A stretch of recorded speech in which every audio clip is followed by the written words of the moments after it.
Welcome to the Rant. I'm Pugs Moran, every Monday through Friday, live from the Kelly Moore Memorial Studios in the beautiful E-Gallery in Dallas's Design District. We give you talk radio the way I think it's supposed to sound. What do I mean by that? Well, if you tune into talk radio the past 20 years in America, it's just people yelling at you about stuff. Oh, and don't worry, I'll yell at you because that seems to be what we like. We like some dummy who doesn't know half of what he's pretending to know, screaming at us about how we need to be better. That's what talk radio has become. Well, I've done talk radio since 1992 in major markets in this country, and I've had success at every level. Every single show I've done, that's been given a year. That's my one caveat. You give me a year, I'll give you 10 if you want it. A lot of people don't want it. But so I've had success in talk radio, and I know what works, and I know what connects. And what has always connected for me is a type of talk radio that no longer exists. And that's just, instead of being the professor, instead of being the lecturer, instead of being the loudmouth who's madder than you, so follow me, instead of being that guy, just be the cool fucking neighbor in the cul-de-sac, huh? How about that one? How about just be the guy that, hey, what's happening? How you doing? Everything good? Boy, it's called lifestyle talk. It doesn't reduce you to any political partisan ideology. It doesn't reduce you to any sort of, type of hat that you wear or anything like that. We're just people. We're just talk radio for people, man. Some of you are going to be idiots. Some of you idiots are going to think I'm an idiot. That's how it goes. But we all got to live here together, and we all got to pull in the same direction for a common cause. Or is that line of thinking communism? I don't even know anymore. But I'm doing it every day, Monday through Friday, around about noon. For 3 years now, we come here, we sit here, we tell you the world through normal people eyes. And that's what it is. Talk radio for normal people, what we call it. Say hi to the chat room. We've got some early people in the chat room. I know we're starting earlier than usual sometimes. Even when I say it's a noon start, we don't get rolling until 12:15. So let's say hi to Jeff. We got Peter. Say hey in the sports press. And okay. All right. Just everybody be patient. We got Peter. I said Peter. Who else do we got in the chat room? I saw Nina was in there. I saw Taronda was in there. All right, everybody. Come one, come all. Chat room is a place for fellow normal people, although a lot of you aren't normal. Where's Jeff? Oh, there's Jeff. There he is. Yo, says Jeff. Jeff is such a troll. I'm trying to figure out Jeff. I'm trying to figure out if I like Jeff or not. I mean, I like Jeff, but I am trying to figure out if, he's such a troll. He's just such a troll. He's like Adam. Seriously, if they weren't just completely opposed, talking about two members of our chat room, Adam and Jeff, they're like the same person. They are wired the exact same way to just, no matter what you say, create something that makes you seem like an asshole. That's kind of their whole drive. Oh, he said that. Well, I'm going to say something that tells him he's totally wrong, and he's just trolling in your DNA. Both of these cats were born long before trolling was a thing, at least long before social media was a thing. And yet they're both just genetic trolls designed to irritate me. One from the left, one from the right. Idiot. All right. So anyway, that's enough of that. I do enjoy our chat people. They're wonderful. In fact, you listeners of this show, you're the reason that we keep this thing going, because this show runs on tips and gratuities. I'd probably make more money if I didn't think half of you were such assholes all the time. But that's the fun we have. That's, I don't mean it. I mean it, but I don't mean it. You know what I mean? I love a lot of assholes. There's a lot of assholes in my life who I love, and who I hang out with, and whose company I enjoy. And that's what this is. Maybe you think I'm an asshole. Maybe I'm the asshole in your life that you tolerate. Who knows? That's the point, though. We tolerate each other here, right? It's not just, you're not invited to Thanksgiving anymore. Show plays out in 4 quarters. Why 4 quarters? 4 segments. Usually it's about 2 hours plus. We give you the whole world. We're going to talk about everything that's happening. I perform it in a stream of consciousness because I don't have anybody else to talk to in real time. I got chat room people, but even they're on a delay. So, stream of consciousness is just where I sit here and I speak extemporaneously. about whatever it is that pops into my head next. No governor, no filter, no nothing. Whoa, we walk a tightrope, especially when we talk about such provocative issues. And we've got some today. Quarter one of the show. These are quarters. These are segments designed to keep me on track. Quarter one is history. Antecedently on this day, we call it. We cherry pick a couple events from the history of this day. We talk about them. Quarter two is birthdays, celebrities and the like having birthdays. Are they cool or do they suck? That's what we do in that segment. Death. That's third. Deaths. People who died on this day. Again, just like birthdays, except the complete opposite. These are people who died on this day. We decide where'd they go. Heaven or hell. What do we know about this guy who died? What do we know about Charlemagne the Great who died on this day? We decide, did they go to heaven or hell? Quarter four is all the hot topics, current events, the trends, whatever show is built around. It's supposed to be about getting you prepped up for everything that's happening today. So without further ado, what do you say we get started? Hi, Barney. Barney's in the chat room. What's going on with Nina? There's something you see before I merged the chat room. I don't get to see all the conversations that exist in the individual chat rooms. Like there's a Facebook chat room, there's a YouTube chat room, all these different chat rooms. But once I sign on, I merge all three chat rooms. So everybody, regardless of where you are, you can all interact. And sometimes there are conversations that are occurring before I merge it. So I don't get to see the first half of it. Is something happening with Nina? Nina's one of our prized possessions here in the chat room. Somebody was offering her condolences. I feel very bad about that. Another thing that I feel bad about, a local treasure. And when I say local treasure, I mean it. For the entire time that I've been here, this dude has been a permanent voice on my radio, in my life. He's a friend of mine. He's a really good dude. You all love him. Talking about Ao from the Eagle, or the old Eagle. Or is it the new Eagle again? It is. Ao, the great Ao. One of the cornerstone rock and roll jocks of the past 20 years in this town, the great Ao. He lost his sister.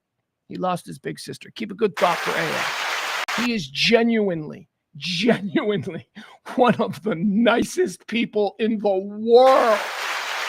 Don't even know his real name. I worked with him. He was our producer on Mansplaining. I mean, I've known him for years, but I don't even know his real name. I just know him as Ao, as everyone does.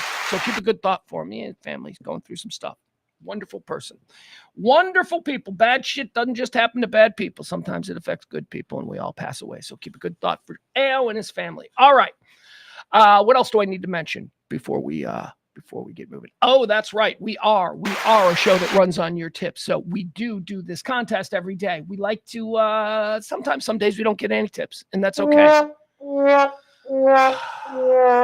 There is nothing wrong with a good cry on the way home. There's nothing wrong with that. There is nothing wrong with driving home knowing that all the work that you did today was absolutely worth nothing to anybody. But that's okay. Because every once in a while, somebody steps up and they drop a little something, and you're like, holy shit, we've got an executive producer.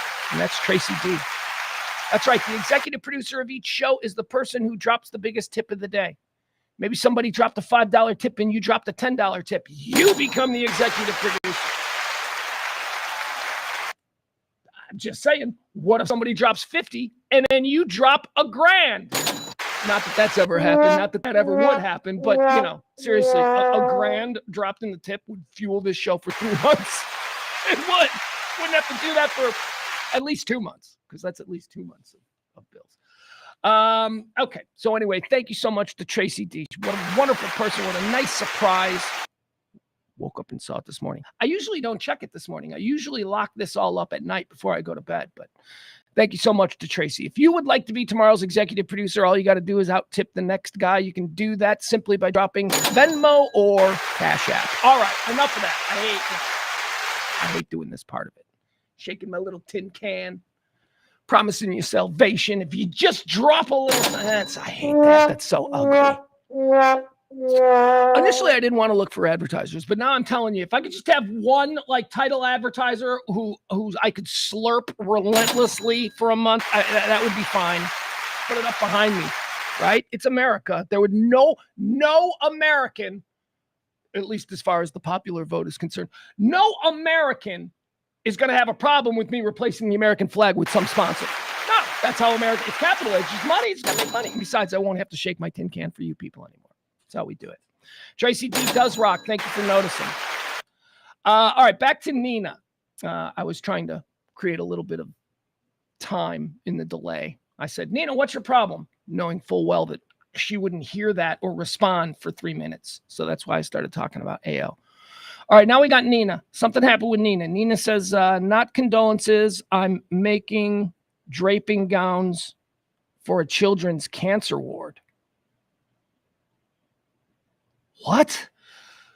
Okay, so Nina is making draping gowns for a children's cancer ward.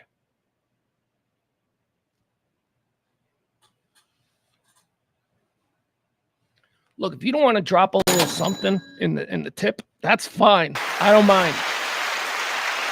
As long as you're doing shit like that. Are you kidding me? I know we just said Tracy D was the executive producer of the day, but Nina, good for you, man. What a wonderful thing to do with your spare time. What a wonderful way to live your life. Instead of doing what I did, which was caught up on The Penguin on HBO Max last night. Thank you, Nina. Thank you for being a good human being and actually caring about other people and thinking about their situation and wondering, hey, I wonder what I can do. That's nice. All right, moving on. I started watching The Penguin last night on HBO Max. Or is it just Max? I don't know. I'm old. I call it. It started out as HBO to me. Then for a period of time, there was this digital option called HBO Max. But now I think the whole thing is just called Max. So whatever. The Penguin. You guys been hearing about this? Colin Farrell is like winning all of these awards. He's like, every TV award that they got this year is being handed to Colin Farrell for playing the Penguin in a DC series on HBO Max. I was very confused by this because I've seen a lot of the DC television shows and they all kind of suck. They're all kind of dumb. They're all kind of just like, ugh. I am full on Marvel films, on DC films. I mean, look, again, there's always room for Superman. So the new Superman movie coming out, I'm going to be all about. So just forget that I'm being a hypocrite now. But for all the other things, I don't care. I don't care about the next Ant-Man, Guardians of the Galaxy, Avengers 12. I don't care. I'm done. So I wasn't all that excited about the prospect of watching an HBO series about the Penguin, even though Colin Farrell is apparently turning in an acting performance, blowing people's minds. So anyway, my kid, is 15. This is weird with my kid. My kid is 15, but I don't consider his recommendations idiotic, which I think is a victory. Because I believe that most 15-year-olds, if they recommended something for me to watch, I'd be like, that's the stupidest freaking thing. But my kid's got a track record. I raised him up right. He knows what's good and he knows what's... So he's all about the Penguin. He's like, Dad, you got to watch the Penguin. Now, here's what I understand. So you know the new The Batman movie that was in theaters. The most recent, The Batman. The one that stars the guy from Twilight, okay? The Batman. That's my kid's favorite superhero movie of all time. Which is kind of cool because that's the one that is considered to be the genre-altering one. The Batman, starring Robert Pattinson, isn't so much about a rich guy who wears all of this stuff and becomes a superhero and saves the good, innocent people of Gotham. It's not about that. The Batman is kind of about a crazy guy who thinks he's Batman. Well, he is Batman. You know what I mean? It's more realistic. It's more... Like, imagine if The Dark Knight was directed by Scorsese during the Mean Streets era, okay? That's what the Batman series is about. It's an attempt to shift the Batman storyline into more realistic universe. So my son sold me on that, so I decided 2 nights ago, I was going to watch the first episode. I watched the first episode of The Penguin, and it's on HBO Max. And again, understanding that I don't typically watch these kinds of things. You guys, it's amazing. It is amazing. It is like mind-blowingly good. Here's what totally shook me, okay? This isn't like a superhero movie. This is a mob story. This is a story of two mob families who are competing for the drug distribution rights in the city of Gotham. There are no caped crusaders coming to the rescue. It's the story of Oswald Cobblepot, a mid-level capo in the Falcone crime family, and how he makes his power play to become the Godfather. the origin story, I guess, of the Penguin villain. It's so good. So good. And I'll tell you, so after watching 3 episodes and being completely blown away, I'm like, I gotta see. First of all, I gotta figure out what's going on with Colin Farrell here. Because I like Colin Farrell. I like Colin Farrell as an actor, and I remember Colin Farrell as the world's sexiest man. Remember that? I remember Colin Farrell as like, he's a handsome man. He is unrecognizable as the Penguin. And here's a fun fact that I learned last night. When they offered him the role of the Penguin, he first started looking at Burgess Meredith's Penguin from the original 1960s Batman thing, and he thought he didn't like that. But it also occurred at a time when he was re-binging The Sopranos. And I'm telling you, Colin Farrell is doing Tony Soprano in not a mask. It's not a mask, because I don't want you to think that it's like a superhero thing. But in all of this prosthetic, it's Tony Soprano. This is the closest thing, the Penguin, to the Sopranos that I've seen. And I can't believe it, because there's not an ounce of childish superhero bullshit in it. It's like rated R. It's like sexy and there's swears. It's very good. So there you go. Take it from my 15-year-old. The Penguin on Max is everything that they're saying it is. And don't get bogged down in the idea that this is some kind of a superhero thing. All right, there you go. That's small talk. Small talk segment is in the books. What do you say we get started with the rant today, okay? Once again, thank you to Tracy D, our executive producer, and thank you to Nina for being a good human being. It is the 28th day of the year of our Lord, 2025, the first month, January. That was a very awkward way to say that. Why couldn't I just say it's January 28th? There are 28 days so far in the year. Didn't take a lot of math skills to figure that out. And there are 337 days remaining. All right, let's get started. Antecedently on this day is the first segment we do. It is a look back at this day's history. We like to go through this list. I cherry pick some things that I think are interesting. What are we looking for? We're looking for things that give us, I don't know, a trend, a rhythm. This happened then. It happened again 20 years later. Maybe today. Antecedently on this day. Let's get started. All right, this ain't going to happen today. Walter Arnold of East Peckham. This is in England. Walter Arnold of East Peckham becomes the first person in the world to be convicted of speeding. He got the first speeding ticket. On this day, 1896. So you're probably asking yourself, as I did, what is this about? What is speeding in 1896? Was the cop on a horse, right? You got to imagine he was going, what was he doing? He was doing 8 miles per hour. He was doing 8 miles per hour in a 2 mile per hour zone. There you go. On this day, 1896. On this day in 1915, an act of Congress creates the United States Coast Guard. Welcome to the party, Coast Guard. You're doing a bang-up job. We ain't been invaded on one of our coasts ever, right? That's pretty good. Not since we invaded ourselves.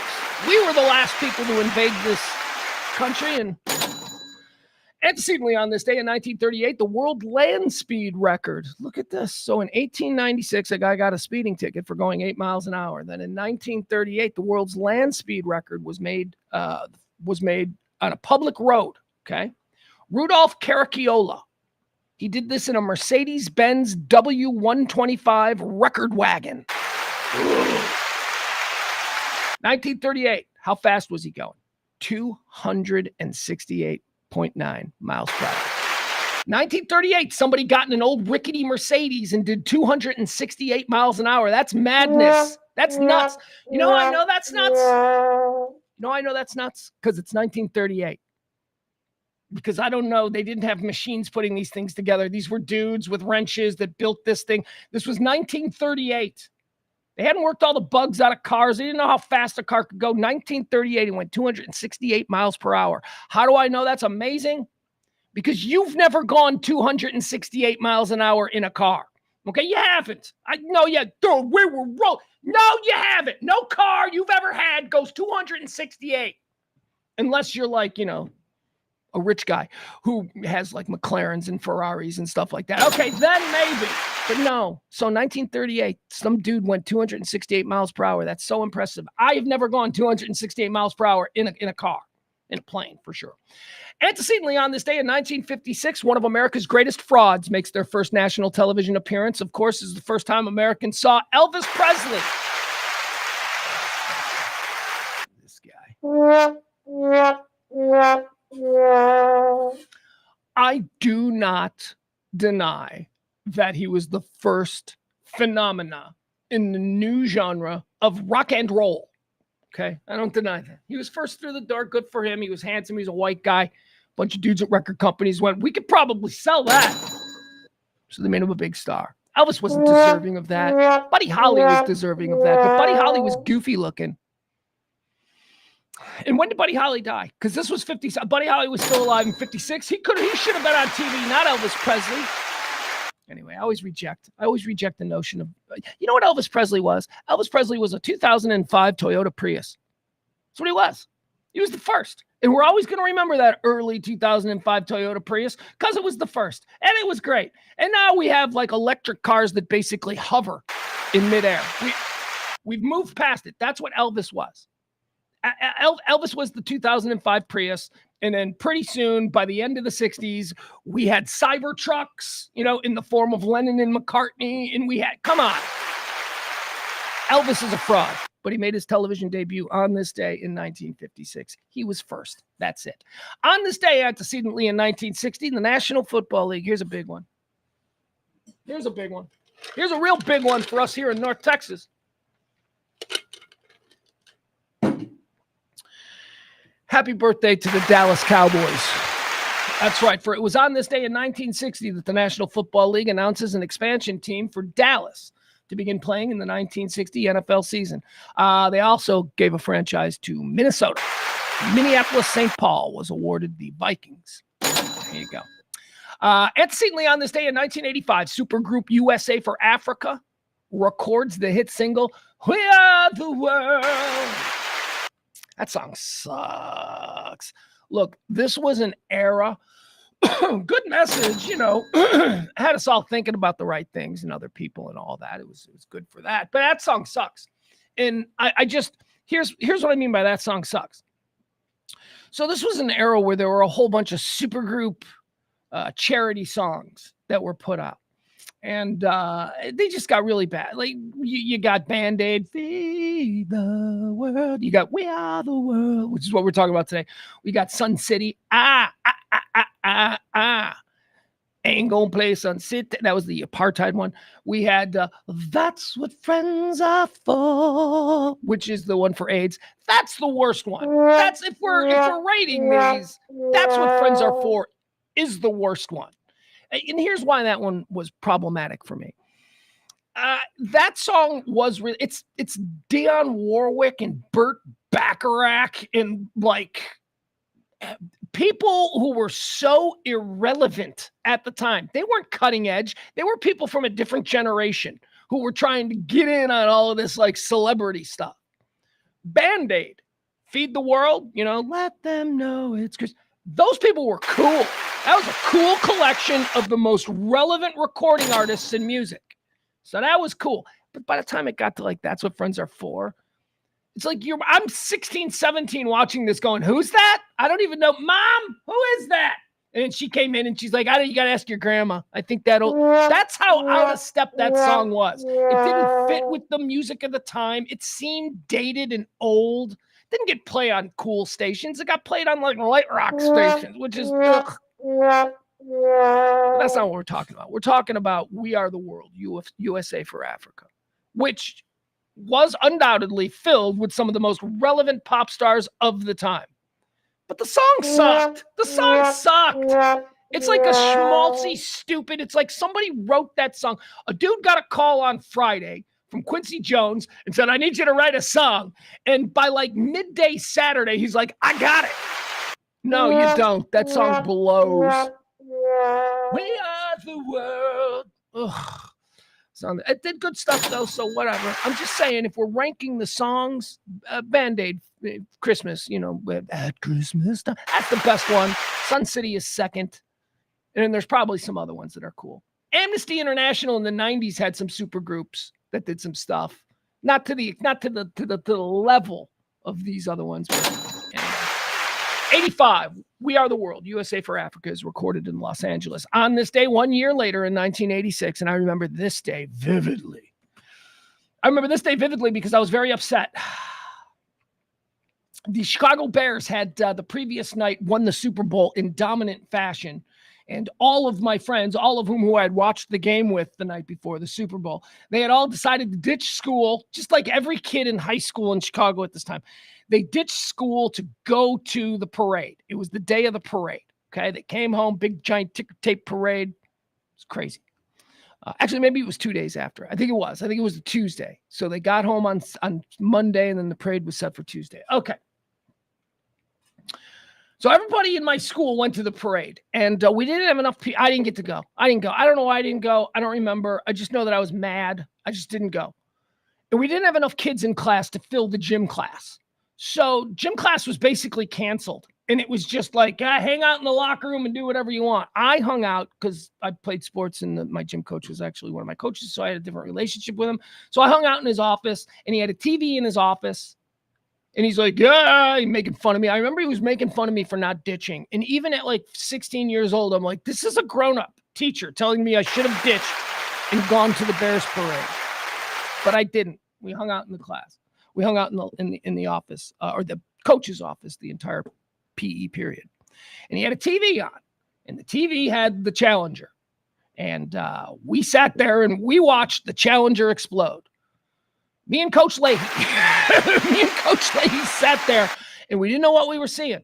We didn't know, if you remember in the moment, we didn't know what we were looking at. We watched this damn space shuttle go up, and we're like, there it goes. Cool. And by this time, it had become a bit routine, but still, they were showing it. It was on TV, 10 o'clock in the morning, 10:30 in the morning, whatever. We watched go up, and then something happened, and he was barely paying attention, but I remember I was paying attention, and I remember I turned to him, and I go, hey, I think something's going wrong. Because when it exploded, we saw it explode, but it didn't look all that different than when it dislodges or drops its rocket boosters or what. I don't know. It was terrible. And I just remember sitting there for like the next 10 minutes. It's probably only 3, but it feels like a long time. I just remember sitting there silently with the coach, watching them explain what had happened, and it's sinking into both of us that these people were dead, that this was not, it was, I will never forget that. And probably because it's, I would probably not forget it anyway, but because it's, up against the backdrop of me not being able to go to the Bears Super Bowl parade, I will never forget that. On this day, 1986, the space shuttle program, the Challenger, disintegrates after liftoff. All right, that's going to do it for antecedently on this day. Let's talk about some birthdays. Bonum, bonum, bonum. These idiots claim it's their birthday. I shouldn't call them idiots. I don't know. Some of them might be cool. Here's a cool one. I like this guy. This guy's cool. Oh, my God. Have you seen this guy lately? This guy's unrecognizable. If you ran into this guy at the Kroger, you would not go, hey, check it out. It's Alan Alda. Look at Alan Alda, everybody. No. Have you seen him recently? I saw him recently, which means in my life recently, in an interview, and I'm not entirely sure if the interview was recent or if the interview was like 5 years old or whatever. But he was unrecognizable. Is he still alive? Yeah, he's still alive. And he's celebrating a birthday, and I like him. Alan Alda. I like him. Man, he was big. He was big, dude. Alan Alda, Fonzie, and Mork. They were like Archie Bunker, Alan Alda, Fonzie, and Mork. They were like the Mount Rushmore of 70s television stars. Anyway, Alan Alda, born on this day in 1936, Hawkeye from MASH. Born on this day, happy birthday. Born on this day in 1968, Sarah McLachlan. Thank God she ain't advocating for dogs anymore. Those commercials sucked. I couldn't watch those commercials. I can't watch any of those commercials. I told you yesterday it was Holocaust Remembrance Day. And I told you about how, I don't need to remember. I don't need a reminder to remember because I don't do Holocaust films. I don't do slavery films. Examples, I didn't see 12 Years a Slave. I've never seen Schindler's List. I don't need to see these things. It's not because I don't care. It's because I do care. It's because I care too much. It's because when I was a child, I was exposed to all of these horrors. I don't need them anymore. I feel the same way about dogs and pets and commercials with kids with cleft palates and, sick kids dying in a hospital in Memphis. I can't watch these commercials, guys. I know these things are happening. I feel the weight of it every day that there are people suffering, okay? I don't need to be reminded. Sarah McLachlan used to do that. Every commercial was Sarah McLachlan holding like a puppy with a cleft palate. This puppy needs jaw surgery. It was just so sad. It's like, it's puppies. Everybody loves puppies. Got a funny Sarah McLachlan story for you, though. This is, there was one night in my life that has produced at least 3 all-time banger stories that I can tell. There's, of course, the story about watching The Cure and Duran Duran get into an argument and screw with each other backstage. That was very funny.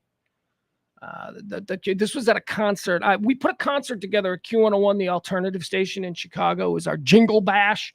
And I know these things are routine now, but back then, this was kind of a new thing that small stations would independently produce these big major concerts. Without just, branding on an existing tour. So anyway, we did this thing, and Duran Duran and The Cure had dressing rooms right next to each other. And apparently they were on tour together, doing other things. And they had this thing where one night, one band would be the headliner. Like one night it would be The Cure with Duran Duran opening, and the next night it would be Duran Duran with The Cure opening, which seems fair. On this particular night, though, I think it was The Cure who it was their turn to be the top act to play. By the way, this bill was loaded. It was Duran Duran, The Cure, 311, Sarah McLachlan, Sugar Ray, Blink-182. I mean, it was a killer lineup for 1996. It was great. So The Cure was all set to be the star. So that means The Cure's dressing room has the big star. You've seen this in television and movies. It's real. It denotes the main act. So the star is on the dressing room of The Cure. I'm standing outside with a group of people. We're talking. We're hanging backstage because I was doing stage announcements because I worked at the station. So we're hanging out backstage, and I see members of Duran Duran come out of their room, their locker room, their dressing room, and go over to The Cure dressing room, steal the star off The Cure's door, bang on the door violently, and then run back into their own Duran Duran dressing room with the star. This is where I saw Robert Smith in a full-length bathrobe with his hair up in curlers emerge from the dressing room backstage, notice the star missing, stomp 10 feet down the hall, grab the star up. It was crazy. That's one of the stories. The other one was where Sugar Ray had sex with one of our DJs at the station. But because I don't remember that DJ's name exactly, and there were other women DJs at the station, I don't want to say it. But yeah, Sugar Ray was late getting on stage because he was having sex with one of the Q101 DJs. Okay, but here's the story concerning our birthday girl, Sarah McLachlan. We're hanging out. There's always a little area at these things for record company people and the musicians and the roadies and all of that. And they have a bar. It's a lounge area, food and all that stuff.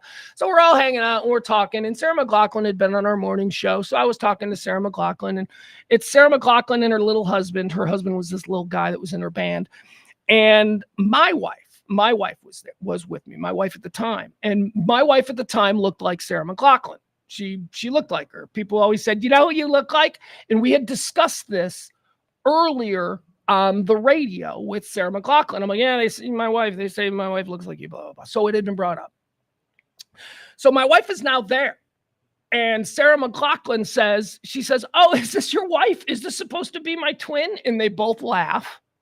And it was obvious that they did look similar. There was a similar look. Okay. And Sarah McLachlan's husband goes, I don't know. I think she's prettier. And he pointed to my wife.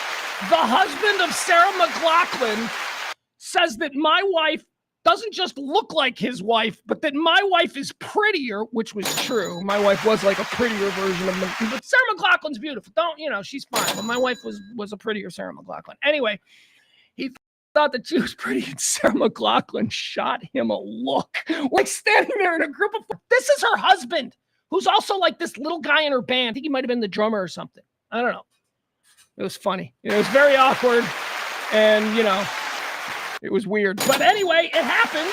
Maybe he's, it's like something that like an autistic person with somebody on the spectrum would say, let's say the wrong thing, guy. Happy birthday, Sarah McLachlan. Thank you for not doing dead puppy commercials anymore. Born on this day in 1968. Born on this day in 1976. How about Rick Ross? Don't know who that is. I know he's a name. I know he's somebody, does something. I couldn't tell you if he's a performer. Couldn't tell you if he's a producer. Maybe he's both. Seems like there's like this crossover nowadays. There are all things. No idea. Fashion designer? Maybe. Club owner? Not a clue. Rick Ross is a name, though. I just don't know why. All right, here we go. Born on this day in 1976. Born on this day in 1977, Joey Fatone. 77, Joey Fatone. In 78, Nick Carter. Okay, this is interesting, right? Because these two guys, both boy banders, not a clue. Not a clue which one is which. I don't know. Were they in the same band? Joey Fatone and Nick Carter? Here's what I'm going to say. I'm going to say that Joey Fatone, let's just say Backstreet Boys, okay? Oh, the fun thing about birthday boy Joey Fatone is that he was like the heavy one, and his name is literally spelt. Fatone is literally spelt fat one. Fat one. So you knew who he was. He was like, oh, he's Joey Fatone. You remember his name because he's Joey the fat one. I always like that. Nick Carter was also born on this day in 1978. Nick Carter, I don't know. Is he NSYNC? Is he NSYNC or Backstreet Boys? I got no clue. Is he dead or alive? I think he's alive. Who's the other? Aaron Carter is dead? Jimmy Carter, we know is dead. Okay. There you go. Joey Fatone and Nick Carter, 77 and 78 respectively, born on this day. In 1998, this is going to be our last one, Ariel Winter. Ariel Winter, born on this day. Ariel Winter is the youngest daughter on Modern Family. She's the one with the big Coke bottle glasses. It's funny. It just shows you what happens, when people grow, how we change. She was cast to be the ugly, nebbishy bookworm daughter who was to play opposite her sexy, stupid older sister. That's how the casting was. But then Ariel Winter started to grow up, and she turned into an absolutely beautiful young woman. And it's like, see, they cast her to be the ugly one, but maybe she was Hollywood ugly. You know what I mean? Hollywood ugly is always still like a Toledo 9. Like if you were in Toledo and you were Hollywood ugly, you would still rate a 9 on the scale, the 1 to 10 hot scale. So I don't know. Ariel Winter. She divorced her parents. Oh, yeah. She had this weird situation where she got emancipated as a minor at like 17 years old because she decided to go live with her older sister. So Ariel Winter became a big star on Modern Family, started making all kinds of money, and she's, turning into like a bit of a Hollywood girl. She's like 14, but she wants to go to parties, and her mom won't let her. So the older sister, who was in her 20s, was like, I'd like to go to these cool parties. I'll take you. And mom was like, no, I don't want her exposed to these kinds of things. And the older sister got a lawyer, and they sued. And apparently Ariel Winter went to go live with her sister and got emancipated from her parents. I don't know, whatever. I think the parents were just trying to help her out, but whatever. Ariel Winter, born on this day in 1998. You know what else she did? She also did something that she got a lot of credit for. Apparently, I don't know. She was the ugly little kid in Modern Family, but apparently she started to develop on TV. And so they did all these things to try and hide the fact that she had such big breasts. And that was one of the problems that her mom had, was that when she was going out in public, she was like flaunting her giant breasts and she was being sexualized and all of that. And that was one of the reasons she's like, Mom, you just got to let me be a 14-year-old in Hollywood. No, a mom does not have to let a 14-year-old be a 14-year-old in Hollywood. Okay. That's Jade Barrymore bullshit, right? That's okay. So, but anyway, she ended up having breast reduction surgery. And like, she took a lot of heat for people like, wait. And she's like, no. Oh, no, she didn't take heat for the breast reduction surgery. She took heat because apparently she had breast reduction scars, and she wore a revealing dress on a red carpet that didn't attempt to hide the scars. How dare she? How dare she show up in public with those grotesque scars? Where are her big, beautiful breastises? Hey, she's 15. That's Hollywood for you. That's Hollywood. All right, there you go. Happy birthday to Ariel Winter. I don't know if it's a happy birthday or not. I don't have any idea. All right, let's do some deads. These are the people who've died. These are the people who've died. We decide where they go, heaven or hell. People who died on this day. Let's go way back, 814. It's not as far. We've gone further back. We've gone into like the BC era with people passing away. But on this day at 814, Charlemagne, the Holy Roman Emperor, died on this day. Charlemagne's cool. Charlemagne is like one of my historical figures. And I'm like, yeah. There's been 3 that I'm very interested in. I'll list them for you if you'd like. Alexander the Great. Fascinated by Alexander the Great. Oh, that guy shares a birthday with me. Born on July 20th, so I like that. Charlemagne, the first of the Carolingians, the first Holy Roman Empire, the guy that actually dominated the whole known world at one time. Alexander the Great never did that, but Charlemagne did. The known world. Very important to say known world. I like Charlemagne. I also like Napoleon. I'm a big fan of Napoleon, too. I don't know if fan is the right word for Napoleon. I'm more of like, that dude was interesting. Charlemagne died on this day. Holy Roman Empire famously took the crown out of the Pope's head and crowned himself, which was seen as a huge slight to the Roman Empire. So what did they do in retaliation? They made him king of everything. We're so offended that Charlemagne took the crown from the hands of the Pope and crowned himself. We will retaliate by just completely bending the knee and giving Charlemagne any... The Carolingian dynasty in France would go on for 1,000 years, maybe, something like that. So it's pretty big. Charlemagne, he's in hell. Don't get it wrong. Anybody who dominated the world in their time goes to hell, and Charlemagne is in hell, but he's an interesting cat. Dead on this day in 814. Dead on this day in 1547. Here's another one who's in hell. We don't even have to really think hard about this. King Henry VIII died on this day in 1547. He just, he just murdered all his wives. He was like, I'm just going to murder my wife and move on to the next one. Henry VIII. Dead on this day in 1986. Every single one of these sons of bitches are going to heaven, so let's just give it to all of them ahead of time. Dead on this day, the crew of the Space Shuttle Challenger. Gregory Jarvis, Captain, heaven. Christy McAuliffe, teacher, who's there's like a half dozen Christy McAuliffe schools in walking distance from where you live. There's a lot of McAuliffe schools, is my thing. And she was a teacher who gave her life for humanity's quest for exploration. That is the ultimate teacher sacrifice. Christy McAuliffe goes to heaven. Ronald McNair, he was the pilot. He went to heaven. Ellison Onizuka. I'm going to say that's a guy. He's going to heaven. Judith Resnick, American colonel, engineer, astronaut. Judith Resnick, going to heaven. Dick Scobie, he was the other pilot. Actually, it says here American colonel and pilot. I guess Scobie was the primary pilot. I'm sorry, I gave that to Ronald McNair. He wasn't. He was just a physicist astronaut. Dick Scobie was the pilot. He went to heaven. And Michael J. Smith, he was the co-pilot. He also went to heaven. There you have it, folks. That's the crew of the Space Shuttle Challenger. Passing on this day. All of them went straight to heaven. All right, I think that's going to do it. Yeah, that's it, folks. Look at us. 3/4 down. One more time, I want to remind you, we've got an executive producer today, Tracy D in the house. Thank you so much for helping out with the show. We got the executive producer here because why?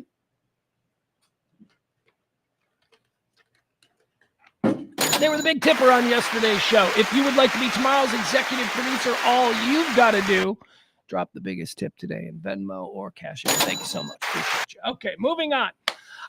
Let's get into all of the things that are happening today. Let's get into the hot topics, the trends. There's a lot of things. Look, man, I don't do politics on this show. I don't want to get it, but there are, today's going to be one of them days where we're just going to have to talk about things that are just unfortunately overly politicized. And I got to mention them because they're things that are happening. And again, the purpose of this show is so that you can sit down to dinner with your family and have something to talk about, have something to bring up. Maybe these aren't the things you bring up. I don't know, but we'll get into it.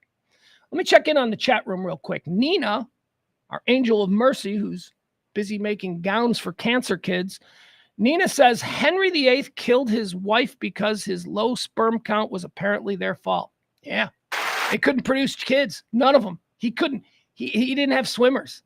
He was a deficient human being, or a deficient male, to be sure, probably because of the decades and decades of inbreeding that they were doing.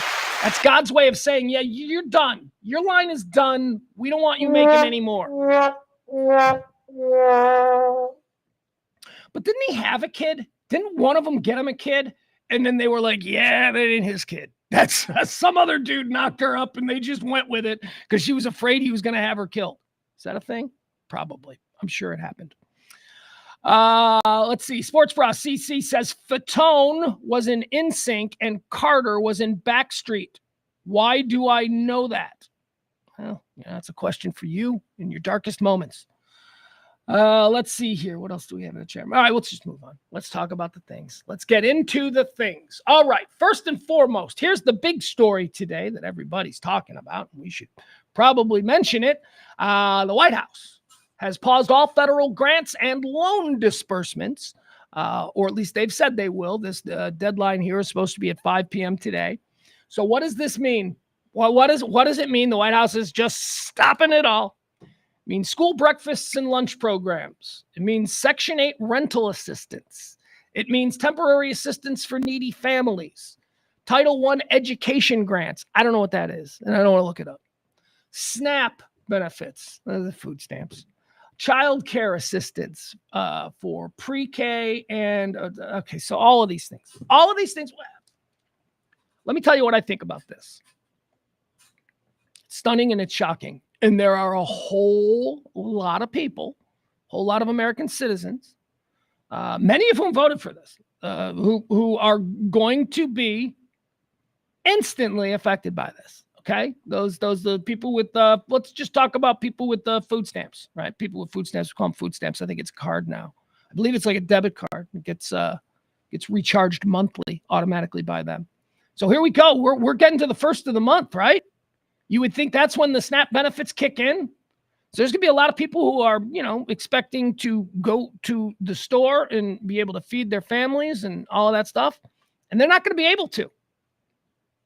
That's just the reality of it. Now, you might be sitting here hearing me saying this and going, well, too bad. I don't get free stuff. I mean, okay. All right. That's your reaction to it. My reaction is, before I get into any of that partisan, but is that like, oh man, I don't like the idea of poor kids being hungry. School lunches. I mean, that's another one. That's another one that's scary. But here's my point.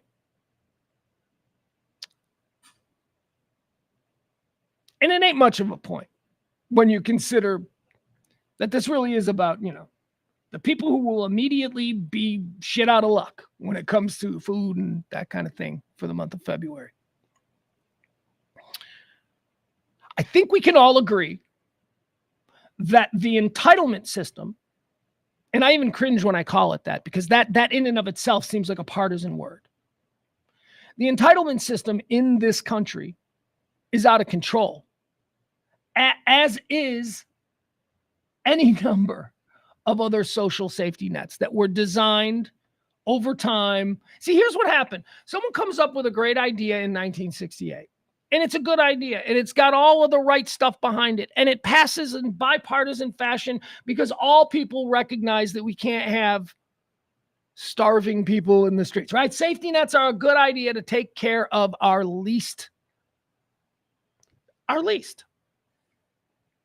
But over the years, elections are held and people run for things and they think of really stupid things that will play to the audience and get them elected. And then that congressman goes to Congress and he gets this stupid thing that he promised passed. And now that 1968 thing has now got a 1972 addendum. And so now it's even bigger than it was. Now imagine where we are in 2025. All of the nonsense pork, filler, bullshit bureaucracy, and red tape that is just glutting the federal government. You have to agree with me that that's a problem. We know that's a problem. And the reason we haven't fixed the problem is because as a country, we haven't been comfortable with the idea of what we're about to see here in the next couple of days, which is let's just cut them off. Let's just cut them all off. So we'll see, right? We'll see what the result of that is. But I think we can all agree that we do need to have some sort of, I think you can be a good, compassionate person who understands that there is different stages of American success. And that there are a lot of people who are, just because you got your yacht and all that stuff, or just because you got your nice house in the suburbs and all that stuff, that doesn't mean that everybody is at that stage. Like me, my family came here in probably around the turn of the century. They had absolutely nothing, right? But then, one generation, first generation, my grandfather, like shit in a fucking bucket, right? And yet in this country, through the benefits that he was granted, through all kinds, for just being an American citizen, through all of that stuff, he was able to put 3 kids and a grandson through college. So now, my generation, we're a little bit removed from that. Oh my God, I got a car that works. I got food in my belly. I got all that. So we're even a little better off now. But you can't forget about the people who are maybe 100 years behind you in coming here. So, and I'm not talking about illegals. I'm talking about the backbone of this country, which is people coming from elsewhere to chase the American dream. Maybe that's not something that you like. Maybe you don't like that. Maybe that's an antiquated way of being proud of America, right? I don't know. I grew up in the 70s with Schoolhouse Rock, so I was pretty much indoctrinated with the whole melting pot idea. And so it's going to take a while for me to change that. We've always been an incredible country with this immense bounty, sleeping dragon, they called us back in the 1800s. Europe saw the manufacturing potential of America and the natural resources, and they went, oh my God. So we've always been that, but we've also always been a country that is uncomfortable with seeing our least in the worst possible predicament. So we've always been a country that has created safety nets because it's really good for all of us. Doesn't mean that everybody's at the same stage of life as we are, or generational wealth, our families, whatever. There are a lot of things that are happening now that people are uncomfortable with. I know I am, right? I mean, I'm not, here's the thing, I don't watch Nazi movies. I don't watch movies about slavery.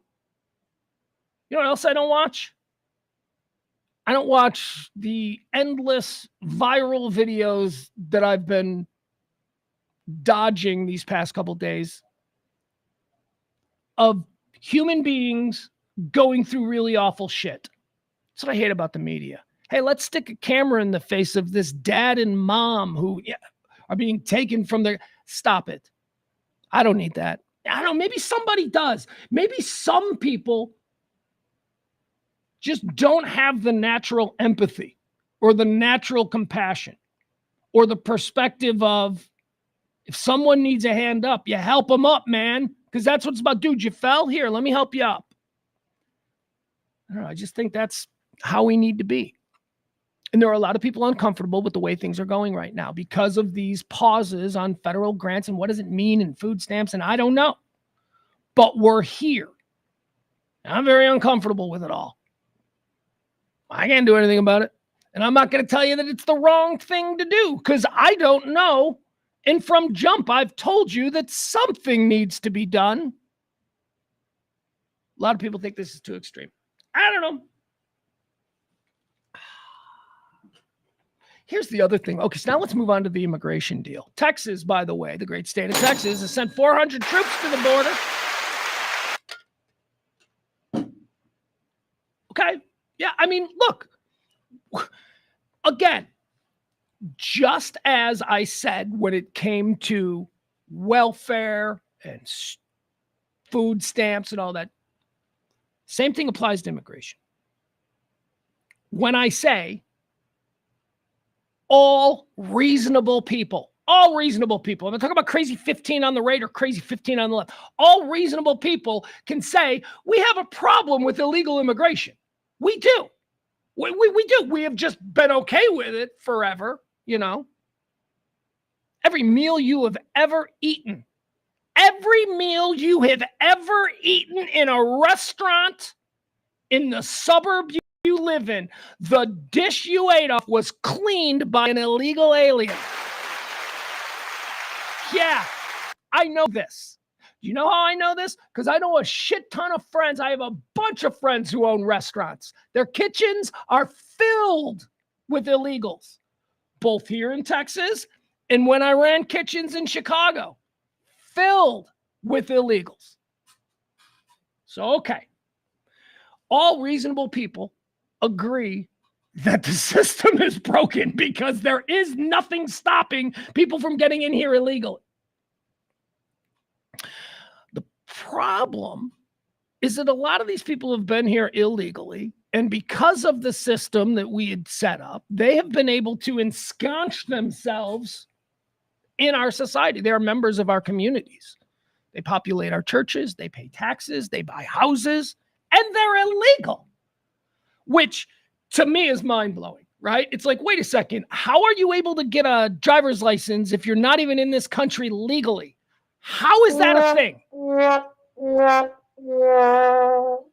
you know how hard it is for a normal, natural-born person to get a driver's license and get the documentation that is needed? How many times have you been to the DMV or whatever it is and you've gone and they're like, we don't accept that form of identity? I'm like, bitch, look at me. I am not an illegal. I was born here. Just on basic, look, I'm ruddy Irish skin. Listen to my accent. I was born on the south side of Chicago. What the hell? So I don't understand how illegals are getting driver's licenses anyway. But those illegals that are here working in the kitchens and picking fruit and cutting your lawn and doing all that stuff, the ones with daughters and kids and, you know, they have houses and they have the nicest neighborhoods. You go to any neighborhood in a city, this is not a joke. This is absolutely true. You go into any neighborhood in a city that is believed to be where a whole bunch of illegals are occupying. Those are nice. Those neighborhoods are nice. There is pride of ownership. There is a manicured lawn. I mean, they already have the equipment, so, you know, that's pretty easy. But there is a manicured lawn. The houses are all painted. Sometimes a little crazy. Sometimes you go through like a Mexican neighborhood and you see like a pink and green house and you're like, all right, it's a fresh paint job. Looks clean. You know? We had a Mexican family on the south side of Chicago. You know, I almost said their name, and then I was like, well, that name sounds made up. So what? Their name was Hernandez. It's like, that sounds like a made up. Yeah, made up. No, but they were literally the Hernandezes. They lived in a normal, by the way, their dad was illegal. Their father was illegal. Guy went to high school with the kids. The kids were normal and all that kind of stuff. And, you know, they went to college and stuff. But their dad was illegal their entire life. Their father was illegal. Oh, for crying out loud. I just broke something. They had a garage door in a normal, like, white bread American suburb. They had a garage door that had a gigantic matador on it. Like, it was like everybody else had normal garage doors. And then when their door was down, it had like a giant matador. It was like their dad was like, yeah, I'm Mexican. You got a problem with that, gringo? Anyway, I mean, you know, I'm very uncomfortable with the idea of just hearing people, and I hear a lot of you who aren't making a distinction between people who are here illegally who shouldn't be here. They look, they're here illegally just from jump. They shouldn't be here. But people who are here illegally, who are actually drags on our society, versus the people who are here illegally who are incredible members of our communities. We need to be smart about this, okay? It's easy to just go, let's just everybody, but come on, we must make a distinction.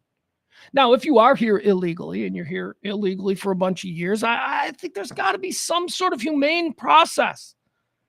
Oh, now you're talking about the pathway to citizenship, and we can't agree on that, so hold on a second, you guys. I got to reboot something. Give me a second. I'm gonna go dark for a minute. Not dark, but sound-wise.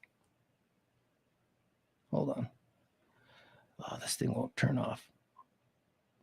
I got to reboot my microphone because I'm having a problem. Hold on. Yeah, here, Barney. I love this, Barney. Thank you for saying this. Barney says, I love we can't accept an expired license as identification. I understand why you can't drive with it, but it's still you. That is exactly, thank you, Barney.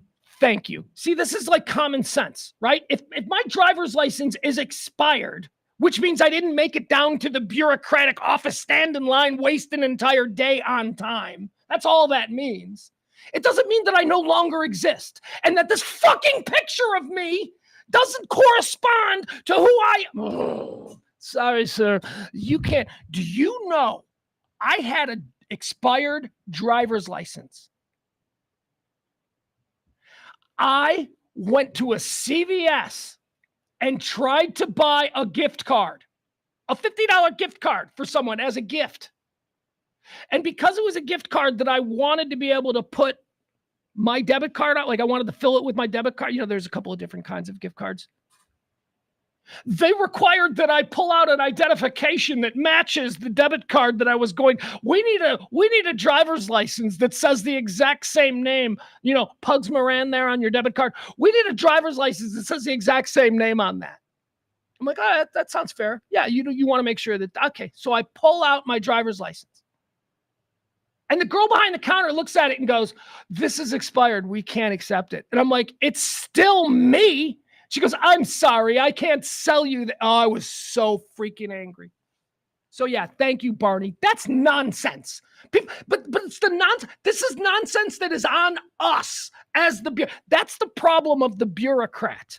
The bureaucrat who doesn't use common sense in that moment and go, yeah, okay, I don't give a shit that your driver's license expired last month. That's obviously you. You're fine. Let's go through with it. That's common sense. We need more people. But unfortunately, we live in a world where, I don't know, something happens, and then all of a sudden that person is in jail for 5 years because, you know, they facilitated a crime of, I don't know, fraud.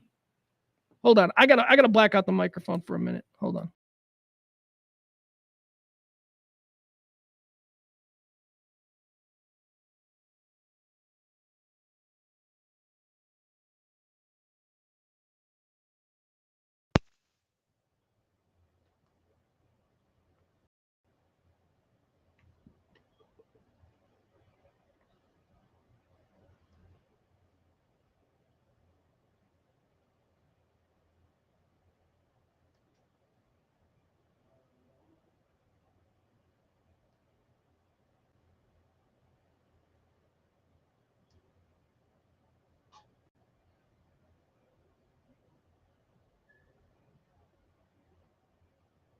All right, chat room. Is this good? Is this working now? You guys, please let me know in the chat room if the microphone is working or if it sounds weird. If it sounds weird, I promise not to freak out. It just means I need to do something else. Jeff Ballard says, to the ones that are not criminals, talking about illegals, people who are in this country illegally, says to the ones that are not criminals, they should be vetted, given a reasonable fine, and allowed to at least work and obtain a driver's license with a chance and path towards citizenship. I don't know, even I don't really know. It's laptop mic. It's the fucking laptop mic. Really? So I don't know how to fix it now. So, I promise. Don't worry, I won't freak out.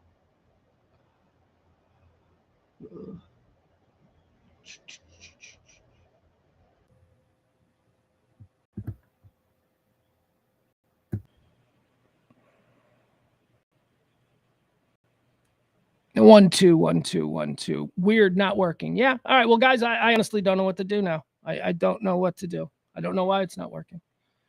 1 2 3 4. Sounds like your computer. Yeah, it is. It's my computer mic, but my computer mic is not hooked up. So at least it's not telling me that it's hooked up.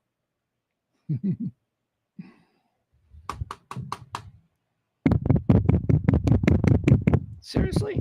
So this mic isn't working. It's the computer mic, really?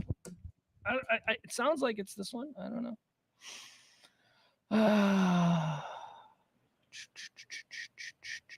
1 2 1 2. It's good now. See, it's good now, and I did nothing. Maybe it's just time. Maybe it's just time. Maybe it just takes like 2 minutes, and maybe that's it. All right. So now let's move on to the other category. These ice raids. Okay. We're seeing ice raids from coast to coast.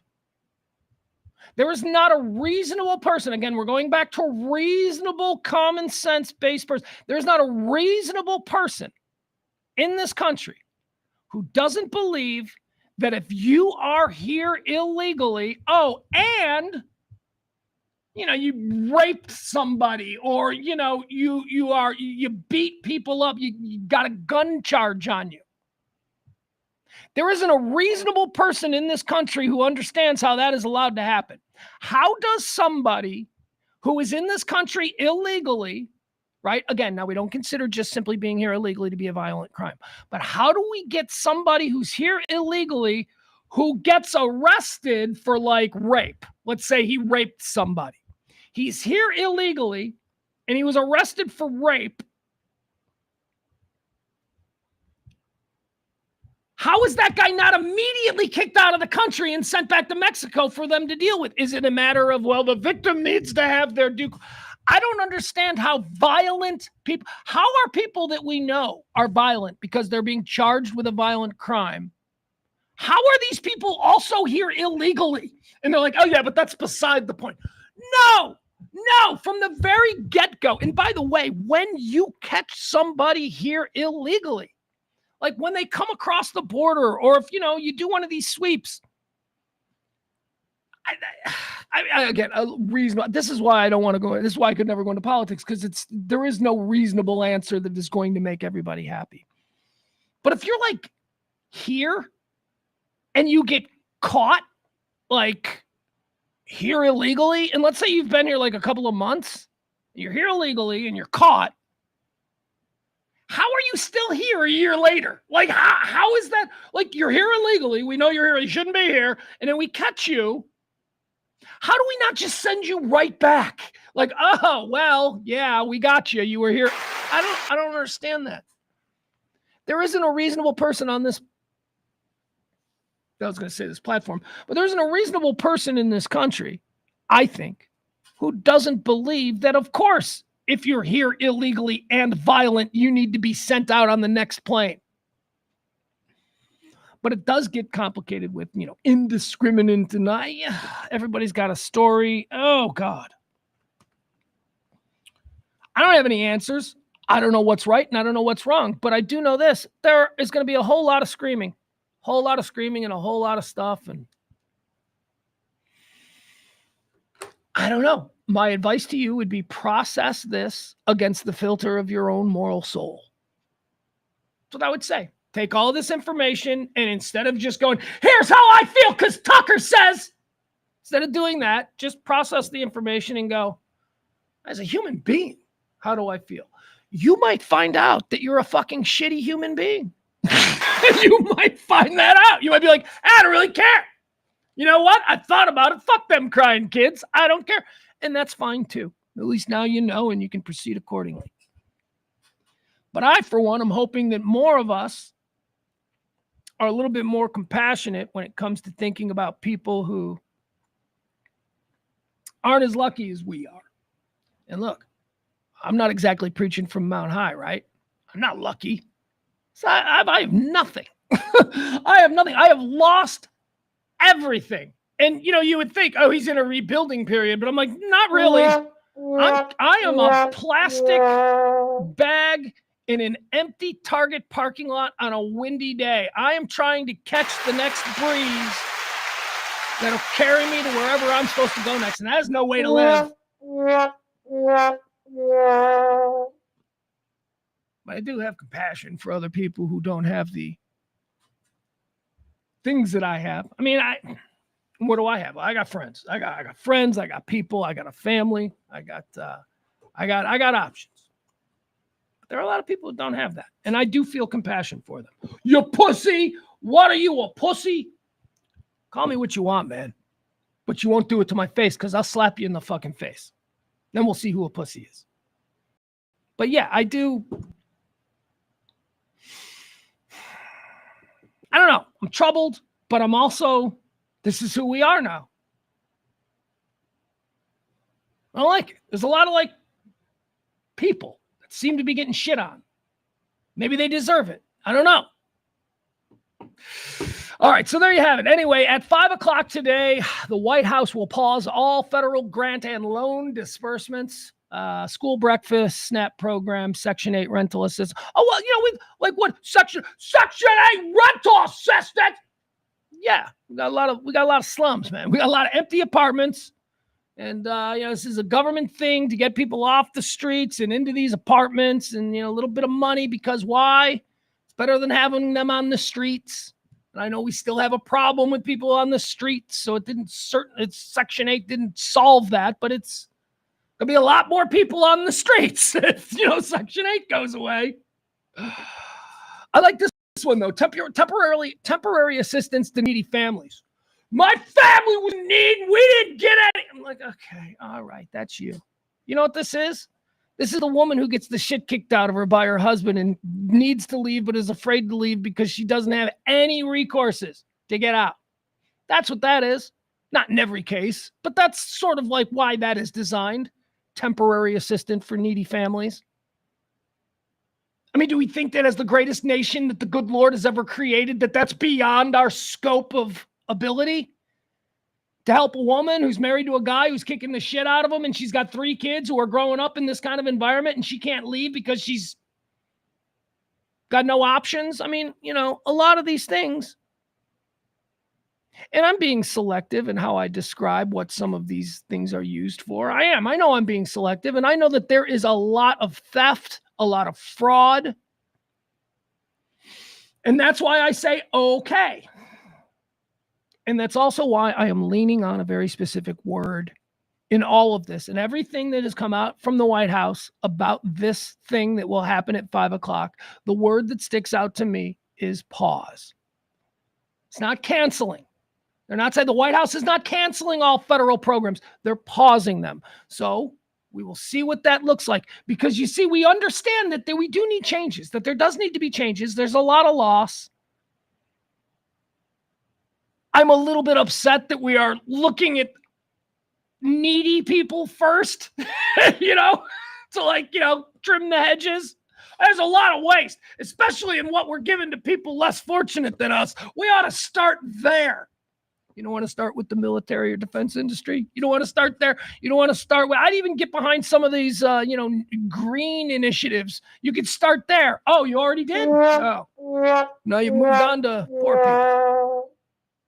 There's a lot of places you can cut. Pentagon spends $800 for a bolt, right? You're not looking into that. That's not the first order of business. It's making sure some Mexican kid can't get a breakfast at school. Is that what it is? That's our priority. Seems a little fucked up if you ask me.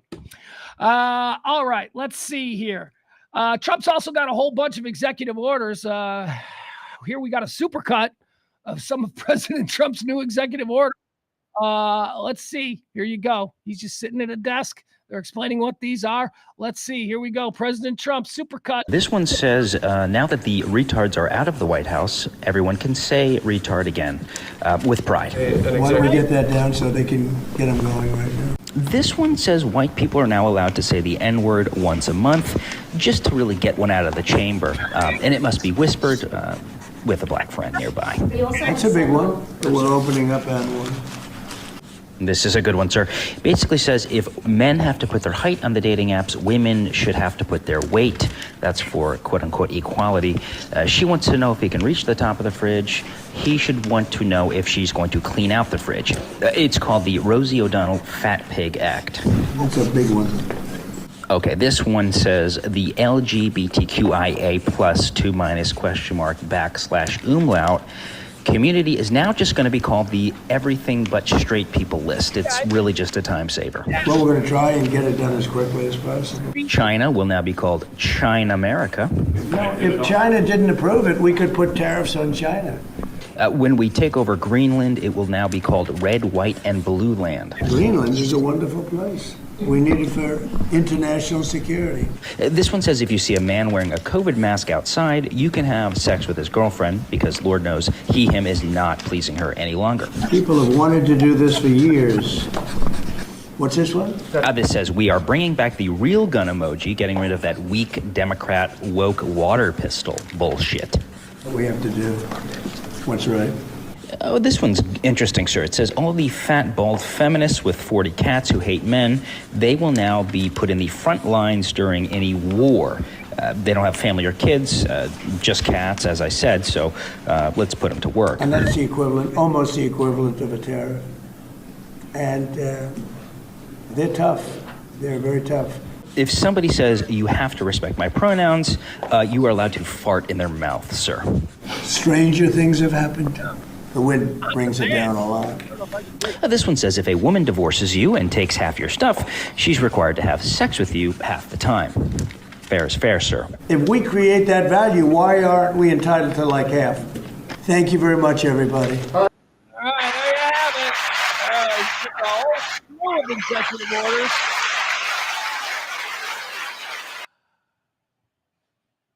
LGBTQ people are just what was it? Everybody but straight people. everybody but straight. It's expedient. It saves time. All right, crazy times. Here we go. Let's keep going. DeepSeek. We're learning more about DeepSeek. DeepSeek is the Chinese company that flattened NVIDIA yesterday. Last week, NVIDIA was the world's most dominant company. This week, NVIDIA is not doing so well. DeepSeek. This is, all a part of the, White House and China and tariffs and all that. It's all part of that. This is China's move. China's move in the face of all of these claims of tariffs and all this from the United States. China's move was to destroy American dominance in the AI field. And they did it. They did it one day. One day. Look, AI, I don't know what this is. I'm not of the AI generation. Is it coming? Probably. America, a lot of what our next 10 years of expansion and wealth, it was all based on this technology of AI, artificial intelligence, Chat GTP and Altman, Sam Altman, he's the new name that we got to know now because he's going to make Elon Musk and with Bill Gates look like paupers shaking their tin cans. So anyway, Chat GTP, huge. It was like the most important thing. All of their secrets were proprietary, and there was all kinds of billions and billions and billions and billions of dollars from major companies. I mean, everybody was behind making America the dominant force in the emerging world of AI. And then China went, nope. China went, nah. All that shit that you've got all these billions of dollars for and you're keeping it and you've got all kinds of security and all that. Yeah, we got it too. And we're going to release it as open source for the entire world. It'd be like if there was a restaurant that made a soup that you really liked and it was the greatest soup you ever had. And you would go to that restaurant every single day to get that soup. And then somebody went, hey, here's the home recipe. And everybody started making that soup at home. That's what happened. NVIDIA had the largest single day drop in the history of whatever stock market or whatever it is. I don't know. You got the Dow Jones, and then you got the S&P, and you got NASDAQ. Whatever it is, it was big and it was bad, and people lost a lot of money. DeepSeek is a Chinese company that is also doing AI, and they just completely ruined the look. ChatGPT, NVIDIA, trying to corner the market. They're trying to make this an American technology that the rest of the world is going to be beholden to us on. The day DeepSeek turned tech and Wall Street upside down, Monday's bloodbath in NVIDIA and other AI stocks wiped out some $1 trillion from the stock market's overall value. What do I got? What is this, commercial? I don't want a commercial. Hold on. Sorry, I had a pop-up. Freaking Wall Street Journal. For 2 years, markets' belief that the rise of artificial intelligence would usher in a new era of productivity growth has fueled trillions of dollars in stock market gains. Huzzah! Everybody gets a yacht. NVIDIA, the maker of the computer chips at the heart of the AI boom, has been in the vanguard of this advance. Wall Street has perceived the company to have an almost unbreachable defense against competition with its offerings of high-tech chips. The company's rapid, who cares? Anyways, not anymore. NVIDIA is no longer the keeper of the secrets. DeepSeek. So what does that mean? Can we just go get it now? Can I, I'm too stupid. I don't even know how to really do stuff on a computer.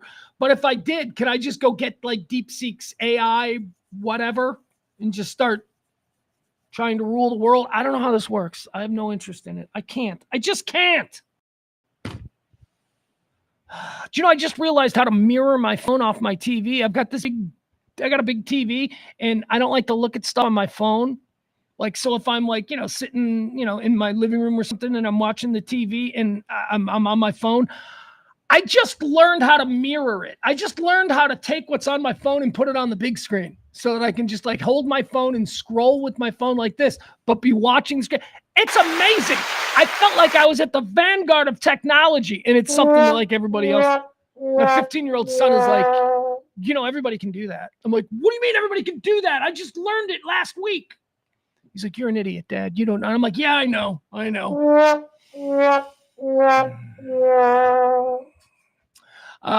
Google Maps. Oh, we need to check Google Maps. Hold on. We need to do this. We need to check Google Maps because we were promised something. Hold on. Let's see. Here we go. All right. Let's see. All right. We were promised something. We need to make sure it's happening. Oh, look, this is where we are. Look at this. Look at the little blue dot. That's where we are here in the design district. All right, let's pull this out. Let's see. Come on. All right, I'll pull out a little more. Let's see. Come on, Google. Don't disappoint. Fuck! What the hell, man? Google promised last night they were going to change Gulf of Mexico to Gulf of America, which I'm all for. I think it's hysterical. They almost promised that they also promised they were going to change Mount McKinley back. We call it Denali because apparently that's what the natives called it for 3,000 years. But then in 1970, somebody went, let's change the name. And we went with it. And now everybody's all mad that it was Denali for 1,000 years. They're like, no, change it back to a president that nobody knows anything about. So whatever. So it's Mount McKinley. Google promised us that they were going to turn this into Gulf of America last night. They said they issued a release. They're like, we're going to change it on our maps. How long does it take for you guys to change it? It still says Gulf of Mexico. All right, let's see about Denali. Let's see Mount McKinley. Where is that? That's in Washington, right? All right, so let's see. Let's see. Where is it? By Seattle? Hold on. Where's Mount McKinley? Olympic National Park. All right, I'm not going to spend all day. You know what? Here, I'm just going to. All right, hold on. Let's just do Mount McKinley. Yes. Oh, it's Alaska? Oh, well, that explains it. Wait. Now, see, it still says Denali. Google, you bunch of communists.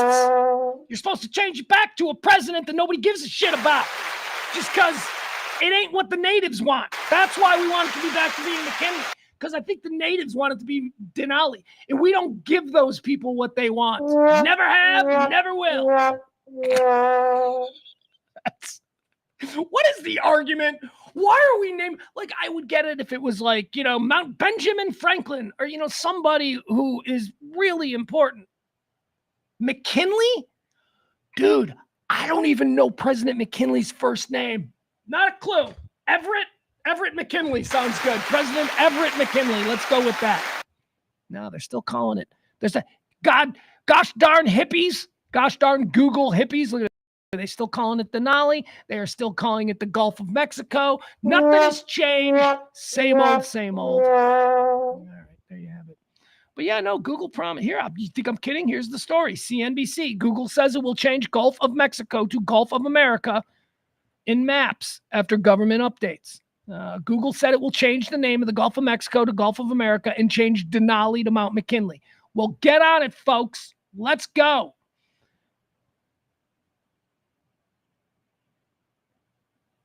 Well, okay, here's a thing. This isn't great.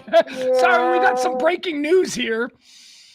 Medicaid portals in all 50 states have been shut down. All Medicaid is shut down. Sorry, Grandma. Does that mean if Grandpa is right now, Grandpa's got the home health worker and all that. Grandpa right now has the oxygen. Does somebody walk in and just turn the oxygen off on Grandpa? Is that what happens? Wow. Breaking news right now. Medicaid portals in all 50 states are down. They're saying down. I don't know if that's a glitch or if it's, by design, but we shall see. Bottom line is we're still walking around here calling the Gulf of Mexico the Gulf of Mexico, and we all know that's the Gulf of America. We also know that New Mexico, I'm looking at you, New Mexico. Why on earth would we want to create a state that's the new version of that trash country we hate? Right? Because apparently we're supposed to hate Mexico. Do we hate Mexico? I don't know. I don't hate Mexico. I like Mexico. But is that, I'm channeling somebody else. I think New Mexico should be called Numerica. Who's with me? Numerica. First of all, that shit rolls. Numerica. Numerica sounds cool. That sounds like Numerica. It's like a black girl who's good at math. Numerica. Thank you, ladies and gentlemen. Numerica Jackson. See, I can make these jokes now because Trump won. Back, years ago, if I made a joke like that, somebody would be like, you're being racist. And then I'd have to be like, how am I being racist by making fun of the unique way black girls seem to have names that aren't like Jill, Susan, and Mary? Why? How is that racist, or is that just observing something and having fun with it? Because I think really it's just an attempt at humor that doesn't denigrate anybody. But whatever, you get on your moral mount high and tell me I'm a racist. Numerica. That's a great name for the state of Mexico and a black girl who's into math. All right, Trump. What else do we have? Oh, this ain't Trump. No, here's a good one. Well, why's it got to be a black girl?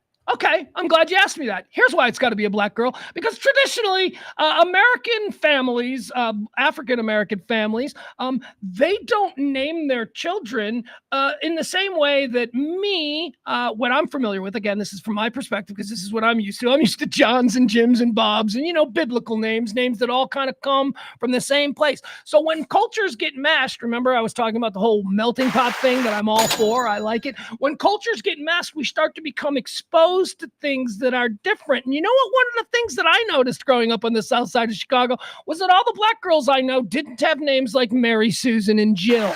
Okay? They had different names. They had names like Kenosha, Waukesha. Yes, I'm just naming Wisconsin towns because that's the other thing I used to say when I was little. Why do all black girls have names like suburbs of Milwaukee? Why? And why is this? It's because culturally, these names derive from a different source than my names, the ones I'm familiar with. And I am open to that notion. And it is in no way me denigrating. It is me pointing out through the use of humor and curiosity that it's different. That's all. People have funny names. Well, are you kidding me? Do you know how many like Noahs and shit like the kids got stupid names now? And yeah, I'm part of the problem. I got a Mason. That's not a real name. That's not a real name. Do you know how many Masons I went to school with? 0. That wasn't a name when I was growing up. So yeah, we all do strange names. It's not racist to make fun of another culture's interesting and curious way of picking out names. Goldman Sachs. Here we go. This is something we can all get behind. Goldman Sachs. My buddy, the late great Mike passed away. Mike and I were good friends, 30 years, whatever. Mike passed away. Mike was a bigwig at Goldman Sachs for a long time. I used to refer to him as Goldman Sachs Mike whenever I was talking to my friends. My buddy Goldman Sachs Mike, because again, Mike's a common name, a lot of Mikes. He died. But I do have a very, through him being my friend and hearing all of this stuff, I know exactly what goes on at Goldman Sachs. All right. He's told me everything. He was very well paid. He was in charge of Asian trading. You know how many like Japanese yen or whatever he's a lot. Anyway, it's good. It's a good job. They got because of his uncle. Yeah, his uncle got him that job. He didn't earn it, but whatever. I always tell him that. Or I used to. Now he's dead. Oh, God. So the story coming out of Goldman Sachs, and again, I'm going to be filtering this story through my knowledge of what goes on at Goldman Sachs. Goldman Sachs staffers are losing their crap. They are livid because the guy who runs Goldman Sachs, what's his name? I'll give you his name. It's not Jamie Dimon. He's the other guy. David Solomon. There you go. Is he the DJ? Yes, he's the DJ. Well, this guy, ironically, on weekends, he's a club DJ. I'm not kidding. The guy who runs Goldman Sachs, who probably makes $1 billion a year, on Saturday night, you can be in a club in New York, and the DJ is that guy. It's such a weird. I hate Wall Street and tech bros, and they're just relentless attempts to be interesting. It is so off-putting.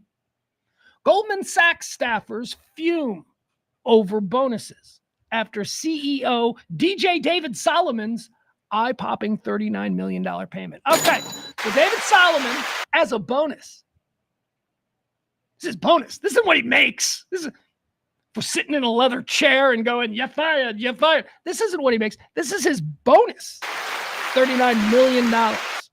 Now, a whole bunch of people at Goldman Sachs, bunch of the grunts, the people who work there, in the offices and all that stuff, they're all very angry. They're all very angry. Not that he got $39 million. That's fine. They're used to that kind of thing. They're very angry because their bonuses ain't what they expected.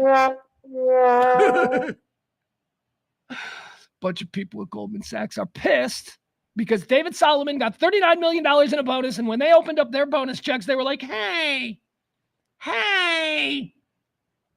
greedy sons of bitches. One first-year associate. Okay, here's a story. One first-year associate at Goldman Sachs griped about receiving a $175,000 bonus. What? I opened up this check that is extra, and in addition to the check that I get for working here, I opened up this check, and it was only for $175,000. Oh, my God. They make $250,000 a year. They make $250,000 a year, and their bonus was $175,000. And these people are like, that's not fair. That's not fair. How am I going to make a second yacht payment on this? I hate these people. One first-year associate griped about getting a $175,000 bonus on top of a $250,000 base salary, saying that he was not happy with the amount. Quoting now, "I was expecting more," the entry-level banker wrote. Entry-level. He's griping about 100. Another banker seethed. "The bottom line for 2024 comp is this. The firm crushed it. And a lot of people who made it happen were given cheap sheets at Celebration. No, you weren't. You were given $175,000. You were given about 85% of your yearly salary in one fell swoop, you greedy son of a bitch. Quit.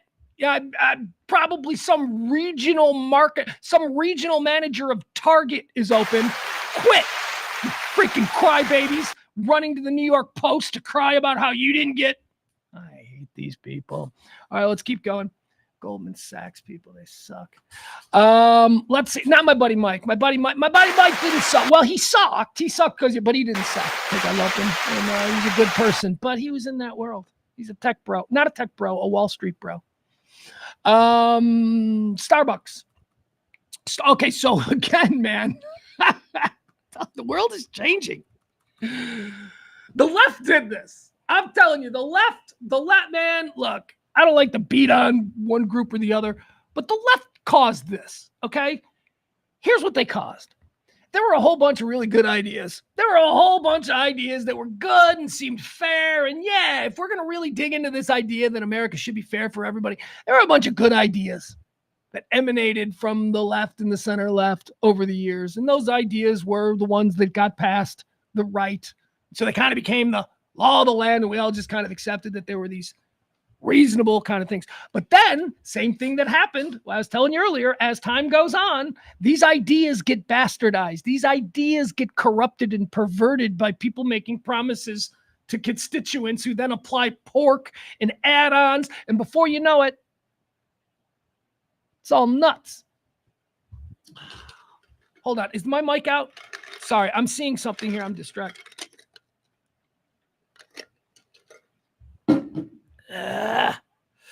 All right. Anyway, the point is this. Everything's changed. So we are now looking at these ideas that were in its origin, good ideas, good-natured, careful ideas that are now just been bastardized and perverted and are completely stupid. And it's why you have people making arguments for, no, a trans woman should be able to compete. These arguments that just make no sense to any reasonable person. And again, it's coming from me. I'm not even remotely anti-trans. I think that people should be allowed to be who they are. But I don't want my daughter, who, is now suddenly going to be in high school and she's got to compete against somebody. All her hard work is now being negated because, she's competing against somebody who was a boy 2 years or was born a boy. That shouldn't be allowed. That's not fair.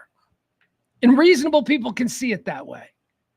But again, I guess you have to be reasonable enough from the beginning to say there is a difference between boys and girls.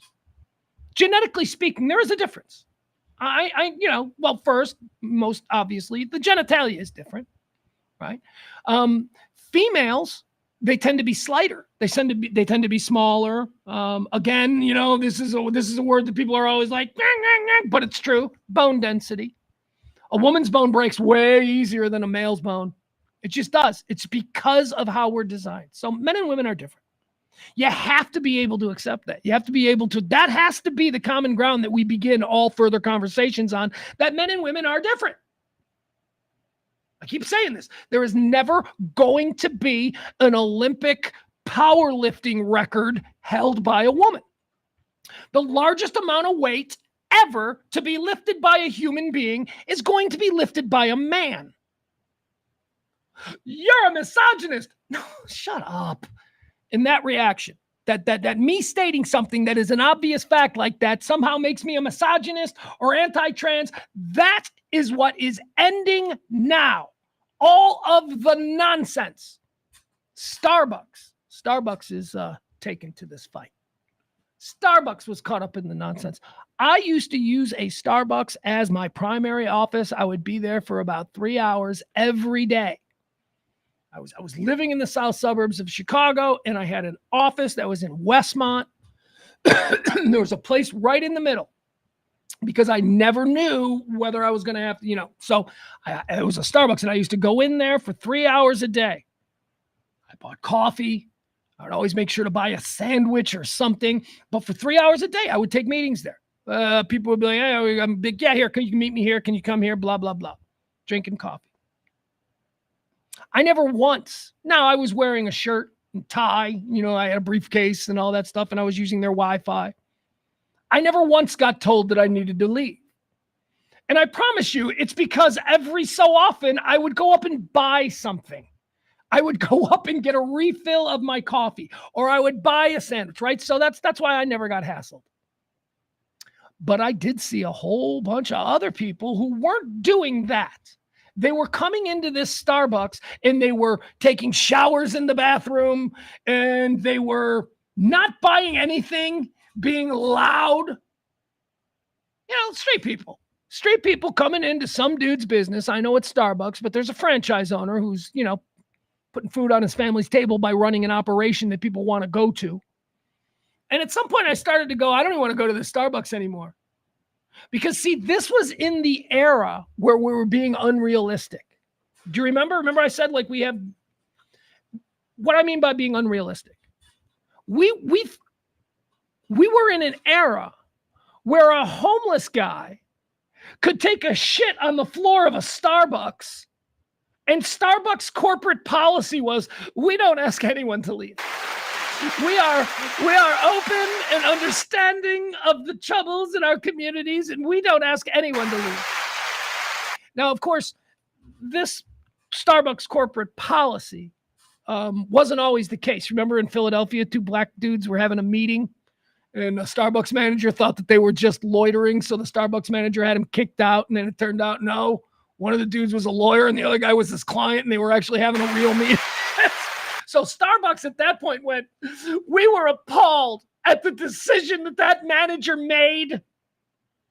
Well, first of all, if you're a lawyer with a client, buy a fucking couple cups of coffee. You didn't buy any coffee? You're literally, I don't give a shit. Honestly, that's sus.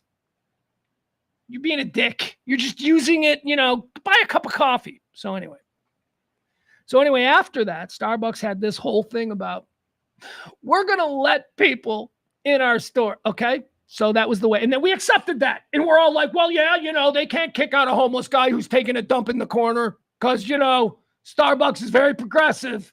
I'm pretty progressive. I ain't going to a Starbucks where a dude's taking a shit in the corner, okay? That's a little bit across the line. But we put up with it for years. For years, it made perfect sense. Starbucks is a friend to all people.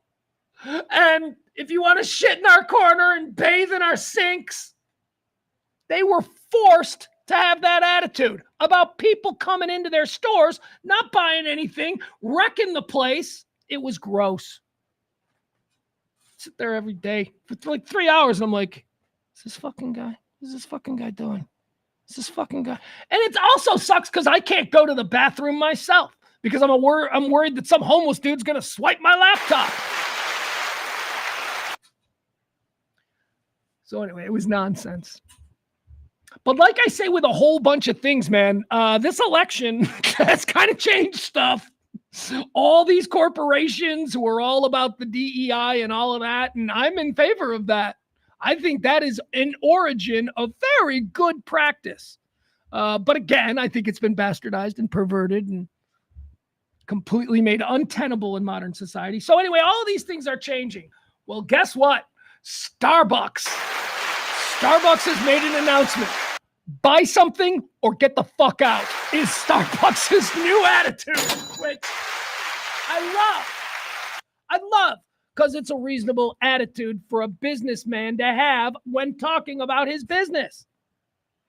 Well, just because society is what, there's going to be a social media outcry and there's going to be a hashtag boycott Starbucks because some blue-haired lesbian saw you kick out a homeless guy? Are you fucking kidding me? So that's what Starbucks is now, as of today, saying nope. Starbucks staff has been given a panic button for lurkers who will not leave the store. All right, so I don't know what entails this button, but apparently now there is some recourse when people are doing nothing. Let's see what this is, shall we? All right, here we go. It says, clamp down on open door stance. Starbucks had an open door stance. Come on in. Take a shit in our corner. Have terrible BO and make it an awful experience for our actual customers. Come on in with Starbucks. Clamp down on open door stance prompts coffee shop to provide training in conflict de-escalation. Oh, we're going to see some videos. You got, not now, but we're going to, in the coming days when this, we're going to see some viral videos of Starbucks people trying to kick out homeless dudes and like troublemakers and drug addicts and stuff like that. We're going to see that. So be ready. And we're going to see if these new conflict de-escalation training worked. I'm guessing they don't. Starbucks is to install panic buttons for staff as it cracks down on customers who sit in its shops or try to use its lavatories without buying anything. U.S. workers have been given new guidelines on how to eject customers who stay in the stores for a prolonged amount of time. Now, I do have a question. Because, you know, there were times when I'd be in a Starbucks for 3 hours and maybe I only bought 1 cup of coffee and then had like 3 refills. Are y'all looking at me? I'm not taking up much space. I'm in the corner. I'm quiet. I'm actually just doing my own thing. I'm not pooping in any corners. You know, the corner I'm in has no poop. So I don't know. So I don't know if this is just for people who show up to Starbucks and don't buy anything. By the way, that is something, guys, you know, I always talk about these social credit scores, how I wish we had a social credit score that was merged with our actual financial credit score, because I think I might actually be able to get a loan if we could merge both, because my social credit score is super high. You don't doubt me? Check out my Uber rating. Oh my God, I've never had an Uber driver not give me the ultimate, because well, one, I tip, but also I'm charming when we talk about stuff. So I want my social score. I return my grocery carts. Do you know that yesterday at the Kroger, I got the second spot. I was like second, and I was right there, right, really close, really good spot. So if you get like the second spot, you're typically not really close to a cart corral. So what most people who get the first, second, or third spots at a Kroger, what they'll do is they'll just leave their fucking cart right there. Like, I got the good spot. I'm not going to walk 50 yards to a corral. You know what I did? Social credit score. Yesterday, I'm in the second spot. I should have just been like everybody else and just went, and like shoved the cart into some open area. No, I walked that damn cart back into the store. I walked it back into the store. Not even like up to the sidewalk and leave it there for the cart boy. No, I walked it into the store, through both sets of open doors, and right into the corral. That's the kind of citizen that I am. But another example of like social credit, turn signals. Do you use your turn signal? Do you come to a complete fucking stop at a 4-way? And do you know how a 4-way works? Okay, so these are all examples of how we can just be better citizens and how we can increase our social credit score. But I do wonder about this. When you meet somebody, let me give you an example. Somebody says, hey, let's meet. Let's talk about this project or this job or whatever. Let's meet. Let's meet at the Chipotle by your house. Okay. So you walk in, you go, you meet at the Chipotle. You walk in, and again, I'm specifically not even talking about Starbucks. I'm trying to get. So you walk into the Chipotle and you see the table of people that you're meeting with, and you sit down and you start to have your meeting. Right? Does that seem okay to you? Because if it does, you're a hillbilly, okay? Get up and buy a soda, all right? Don't walk into the meeting at Chipotle and just take up their dining room like, buy fucking something, okay? Can you participate in the process? Buy something. Buy something. Whenever you go into a place, if you're going to be sitting there, no, I'm not staying. I'm just here for the meeting. Buy something, asshole. Social credit, okay? Who raised you? Also, here's another who raised you one. I saw this happen again 2 weekends ago. I thought I'd never see this again. I was at a gathering. I was at a party where somebody opened their home to watch weekend football. I'm not going to say any name here. Well, also, I know this person doesn't listen to this stream. But so when you go to a party and you bring a bottle, okay? Hi, thank you for opening your home. Look, I brought a bottle of whiskey.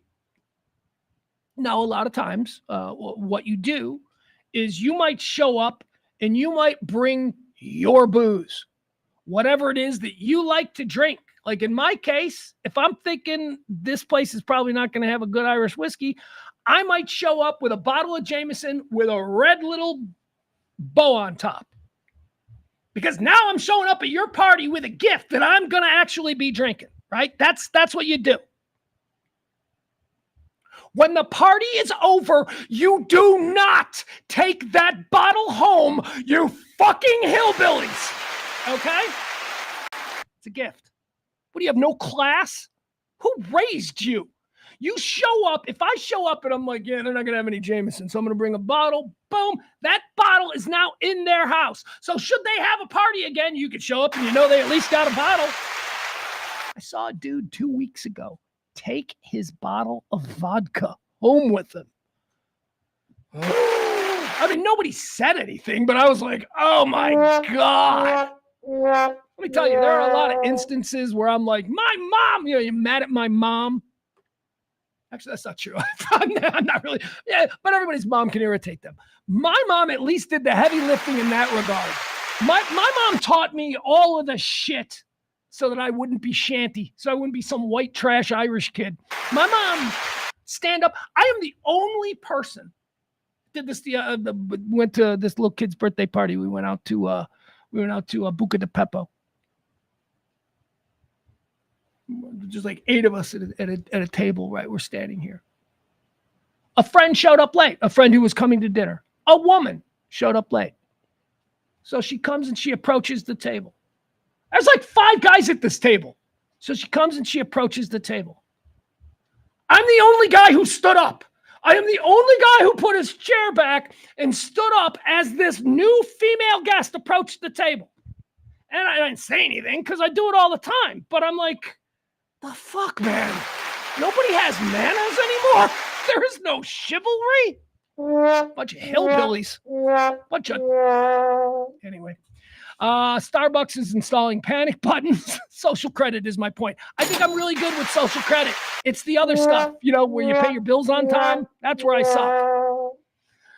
U.S. workers have been given new guidelines on how inside Starbucks they should approach customers who are there for prolonged amounts of time. Let's see, whether they attempt to use the laboratories or fill up water bottles without making a purchase.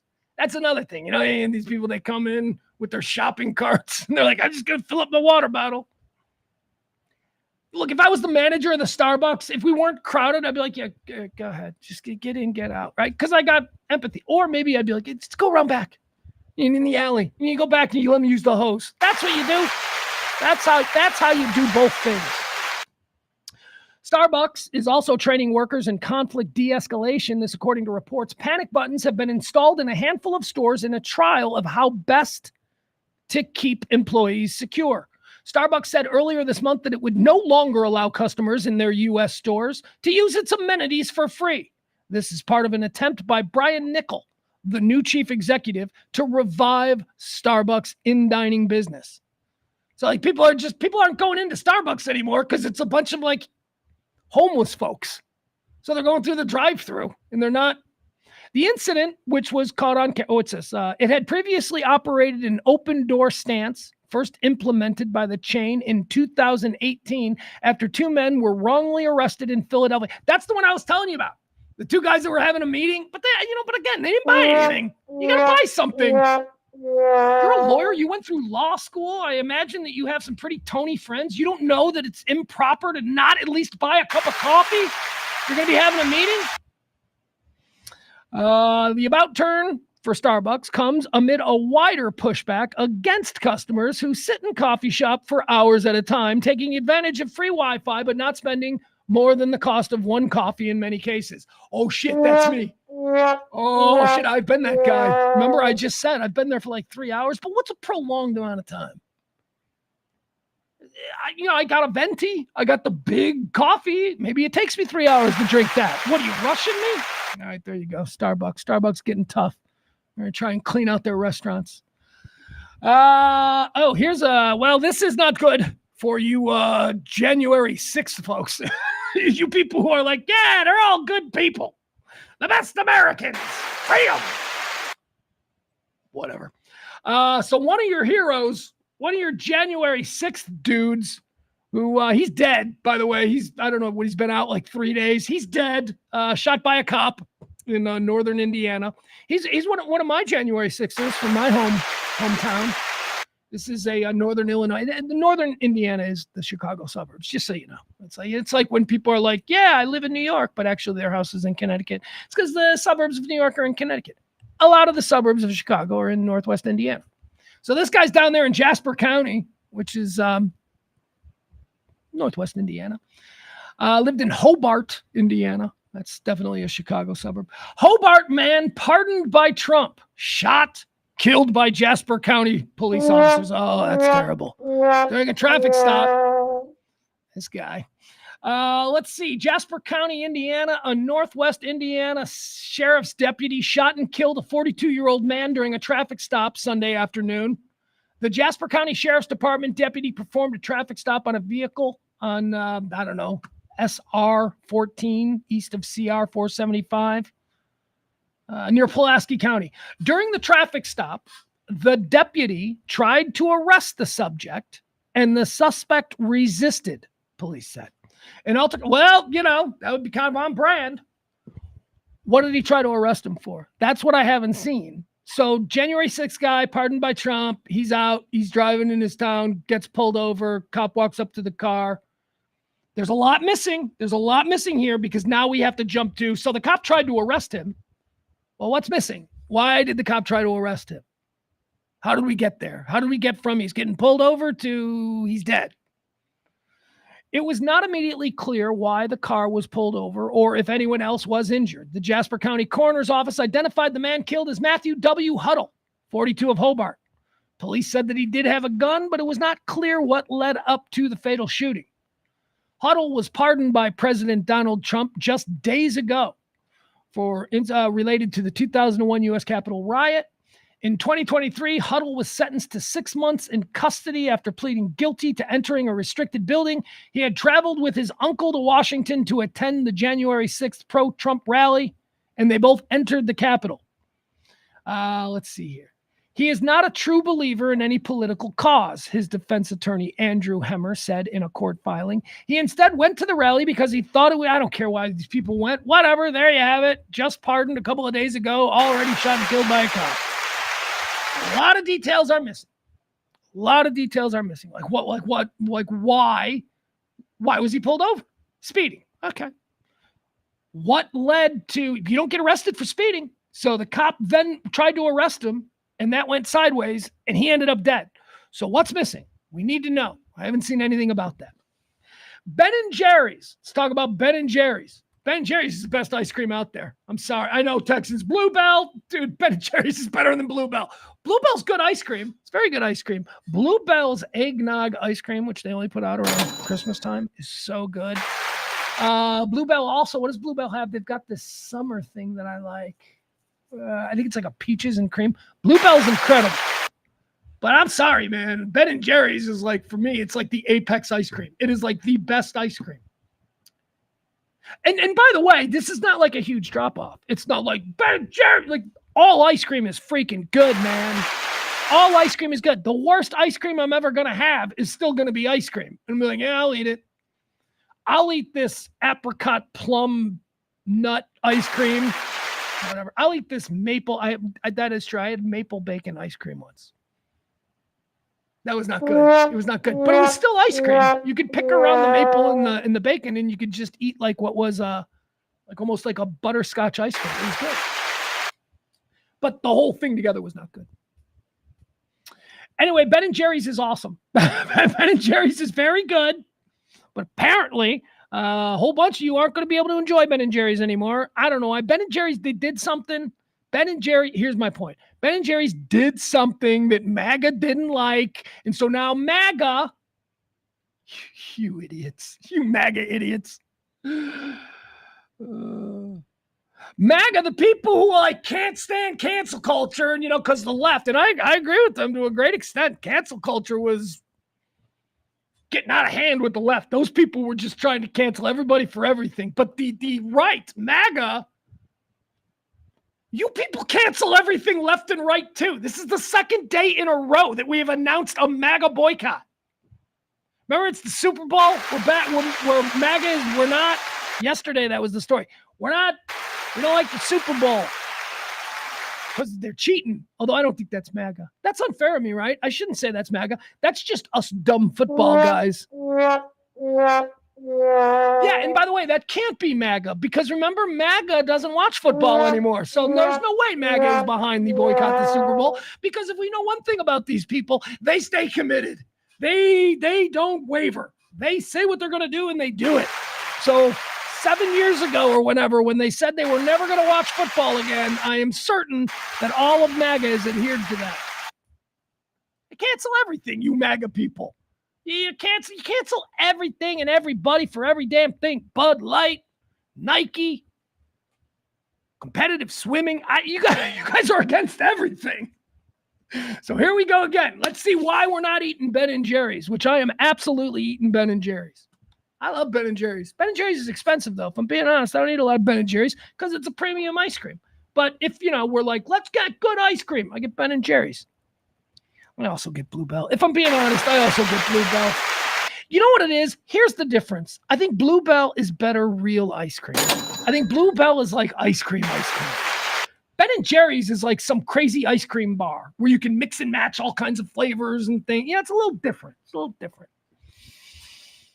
I got really sort of heartsick there for a minute because I realized that I was like shitting on Bluebell, and I love Bluebell. It's like one of my favorite things about Texas. So I'm like, why am I shitting on Bluebell to make a point that Ben & Jerry's is good ice cream? Several MAGA figures have called for a boycott of Ben & Jerry's after the company released a video defending its progressive activism. Why it matters. The ice cream company is refusing to back down from its political positions despite facing backlash from conservative consumers. Well, look, trust me, anybody who loves Ben & Jerry's and has made Ben & Jerry's a part of their every night, before bet I have a dish of ice cream, they ain't stopping, okay? I'm sorry. Their love for Trump is not going to stop them from their nightly bowl of Cherry Garcia. It's just, have you seen most of us? Most of us Americans, we don't have that kind of will. The ice cream company is refusing to back down from its political positions despite facing backlash from conservative consumers who have launched several boycotts in recent years over the company's diversity, equity, and inclusion policies. All right, let me just stop us all right here. Because again, and by the way, the next story we do is also kind of similar to this, in that we're dealing with people who are just now finding something out.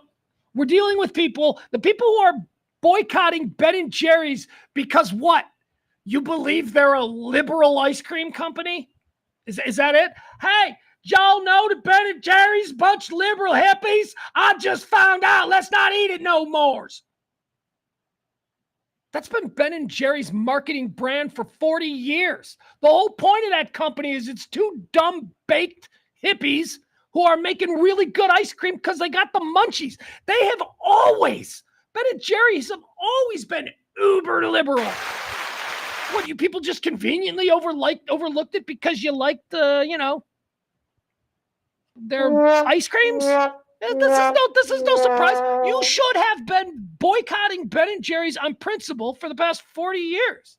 Now you're just realizing? Stupid people. Yeah, dummies. Just now realizing it. Ben & Jerry's have always been a hippie, liberal group of people that, they like the Grateful Dead, smoking pot and, burning incense. That's who they are. They also happen to make fucking great ice cream. So what are we talking about here? As I always say, separate the art from the artist. You're seriously going to deny yourself some ice cream that you really love because I don't like what the owner of the company thinks about. You're stupid. Separate the art from the artist. I fully believe that Michael Jackson was a pedophile, but you know what? If I'm at a party and Beat It comes on, I am dancing. Separate the art from the artist. The life is not. All right, we're moving on. When I said Ben & Jerry's, people being, shocked to learn that Ben & Jerry has liberal ideas. These people, these morons. Here's some more morons. Okay, we got to do this. I've been seeing this everywhere, and it's embarrassing. People should be embarrassed. And even I had a little bit of fun with it. It's funny. Jerry Jones, yesterday. Jerry Jones went viral with a clip. Jerry Jones gave his press conference where he let the entire Dallas Cowboy fan base,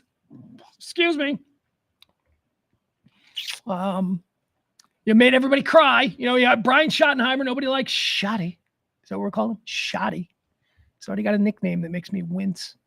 Anyway, Jerry Jones, after the press conference, he came out and he talked to some reporters. And he said this, okay? And everybody went nuts on him for this. Here we go. There's a very low percentage of this. Why is there no sound? That is smiles and glory holes. Very low percentage. There's a very low percentage of this. Oh, wait a second, guys. Why is there no sound here? Very low percentage. There's a very low percentage of this that is smiles and glory holes. Very low percentage. There's a very low percentage. You guys hear that? I don't know why I've got no sound on that. Smiles. Let's try it again. Low percentage of this that is smiles and glory holes. That sucks. Very low percentage. There's a very low sound worked percentage earlier. of this. Hold on, let me see. Try something else. Give me something else with some sound. Okay, let's see this. Trutherism is outrageous. This is the most. Okay, so I got a problem with sound. I'm not hearing anything. It's crazy. If you think it's normal, if you think this is a normal way to greet people, do it right now on TV. Why won't you? I want to. This salute trutherism. I don't know if you guys could hear anything. Do it right now. I couldn't hear anything, so let's see headphones. If you think it's normal, if you think this is a normal way to greet people, do it right now on TV. Why won't you? This salute. You can hear it. You can hear it, but I Do it can't. right now on TV. This is the biggest So do conspiracy. it right now on TV. It's crazy. If you think it's normal, if you think this is a normal way to greet people, do it right now on TV. Why won't you? I want to. This salute trutherism is outrageous. This is the most. Do it right now on TV. All right, you guys can hear it. All right, never mind. I'm sorry. So that was crazy for you because you guys could hear just a whole bunch of things that were being played, but I can't hear any of it. I have no idea that that's being played. All right, let's talk about the Jerry Jones glory hole comment and how everybody got this wrong. Everybody's making fun of Jerry Jones because, you said glory hole, ha, ha, ha, because that's like a gay sex thing, right? A glory hole, at least the version of glory hole that everybody was reacting to. It's like a thing in a sex club or in a bathroom. It's a hole in a bathroom wall, and guys are supposed to stick their genitals through it, and strangers. It seems like the most risky sex act ever. But,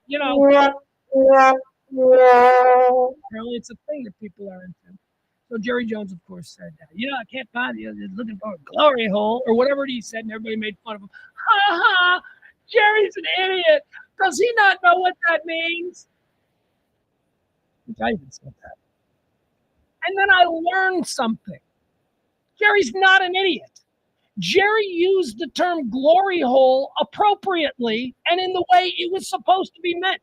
We're the idiots. We're the perverts who only know the phrase as it pertains to a sex act that occurs anonymously in truck stop bathrooms. That's on us. That we think that that's what a glory hole is, but that's not what a glory hole is. Jerry Jones is a wildcatter. He made his money in oil and gas. A glory hole, the gay sex term, didn't originate there. The gay sex term is taken from the very real use of the term glory hole, which is what wildcatters called a well that suddenly produced when it wasn't expected to. That's what a glory hole is. Now, Jerry Jones has spent his entire life in oil and gas. So when Jerry Jones talks about a glory hole, he's talking about what a glory hole really is. We're the perverts. We're the ones that should be embarrassed because we didn't know the actual etymology of that word. And we just went with, we're a bunch of stupid water people who think that it means sex. He was wrong. Stop mocking him for that. You can mock him for everything else. You make fun of him for all the other stuff. But not that, man. Not that, because you look silly. I know I feel silly when I found that out. Barney says it's a gold mining phrase. It's also an oil wildcatting phrase. It's let's just say this. It is a term that has been used in mining circles for a well or a mine or a dig that is not expected to produce anything, but then suddenly does. That is a glory hole. And that's what Jerry Jones, the oil man, was talking about when he said that. But of course, we all went, ha ha, let's make fun of him. Yeah, well, you're the idiot. We're the idiots. I feel stupid now that I know that he was right and we're all just perverts. Our minds are in the gutter. All right, let's see. So you guys can hear shit. I can't hear shit. That's a problem. I don't like that. All right, what else do we have here? Let's see. Anything else? Jerry's glory hole. No, I think that's it. Yeah. Hey, guys. I think that's it. I think we're done. I think we've done another show. Here it is, a Tuesday show. I'm going to quickly see if there's anything new happening. Any new big breaking news? I mean, I told you about the Medicaid thing. Apparently, Medicaid portals all over the country appear to be down. This is breaking news. This is going to be one that's a big one. Apparently, okay, here's a headline. Trump has the lowest approval of any newly elected president since World War II. Okay. All right. Today, all of these things, I'm telling you, these things are shocking people. These things are, but we all know that something needs to be done. And,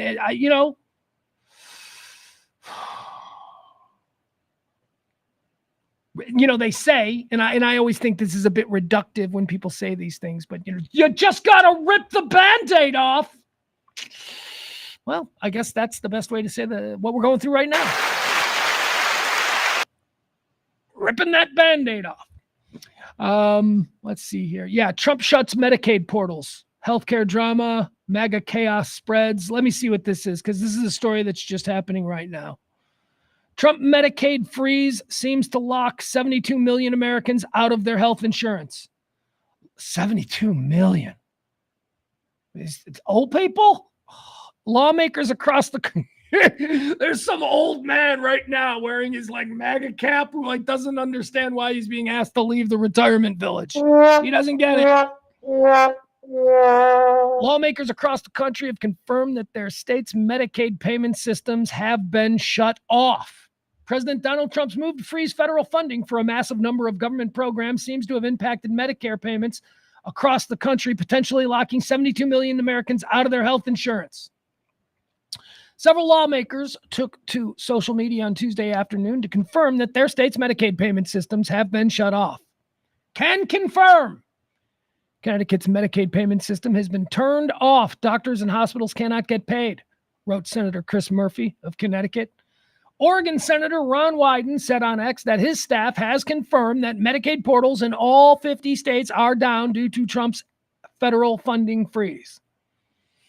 All right. We shall see.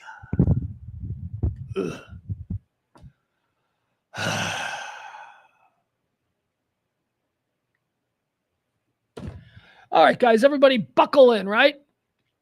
Remember, let's try and stay normal. Let's try and stay cool with one another. Let's just, let's be resilient.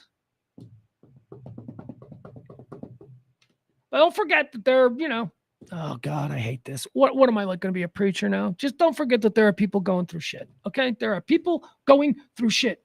Have some empathy. They are not all drug lords and gang thugs, and they're just not.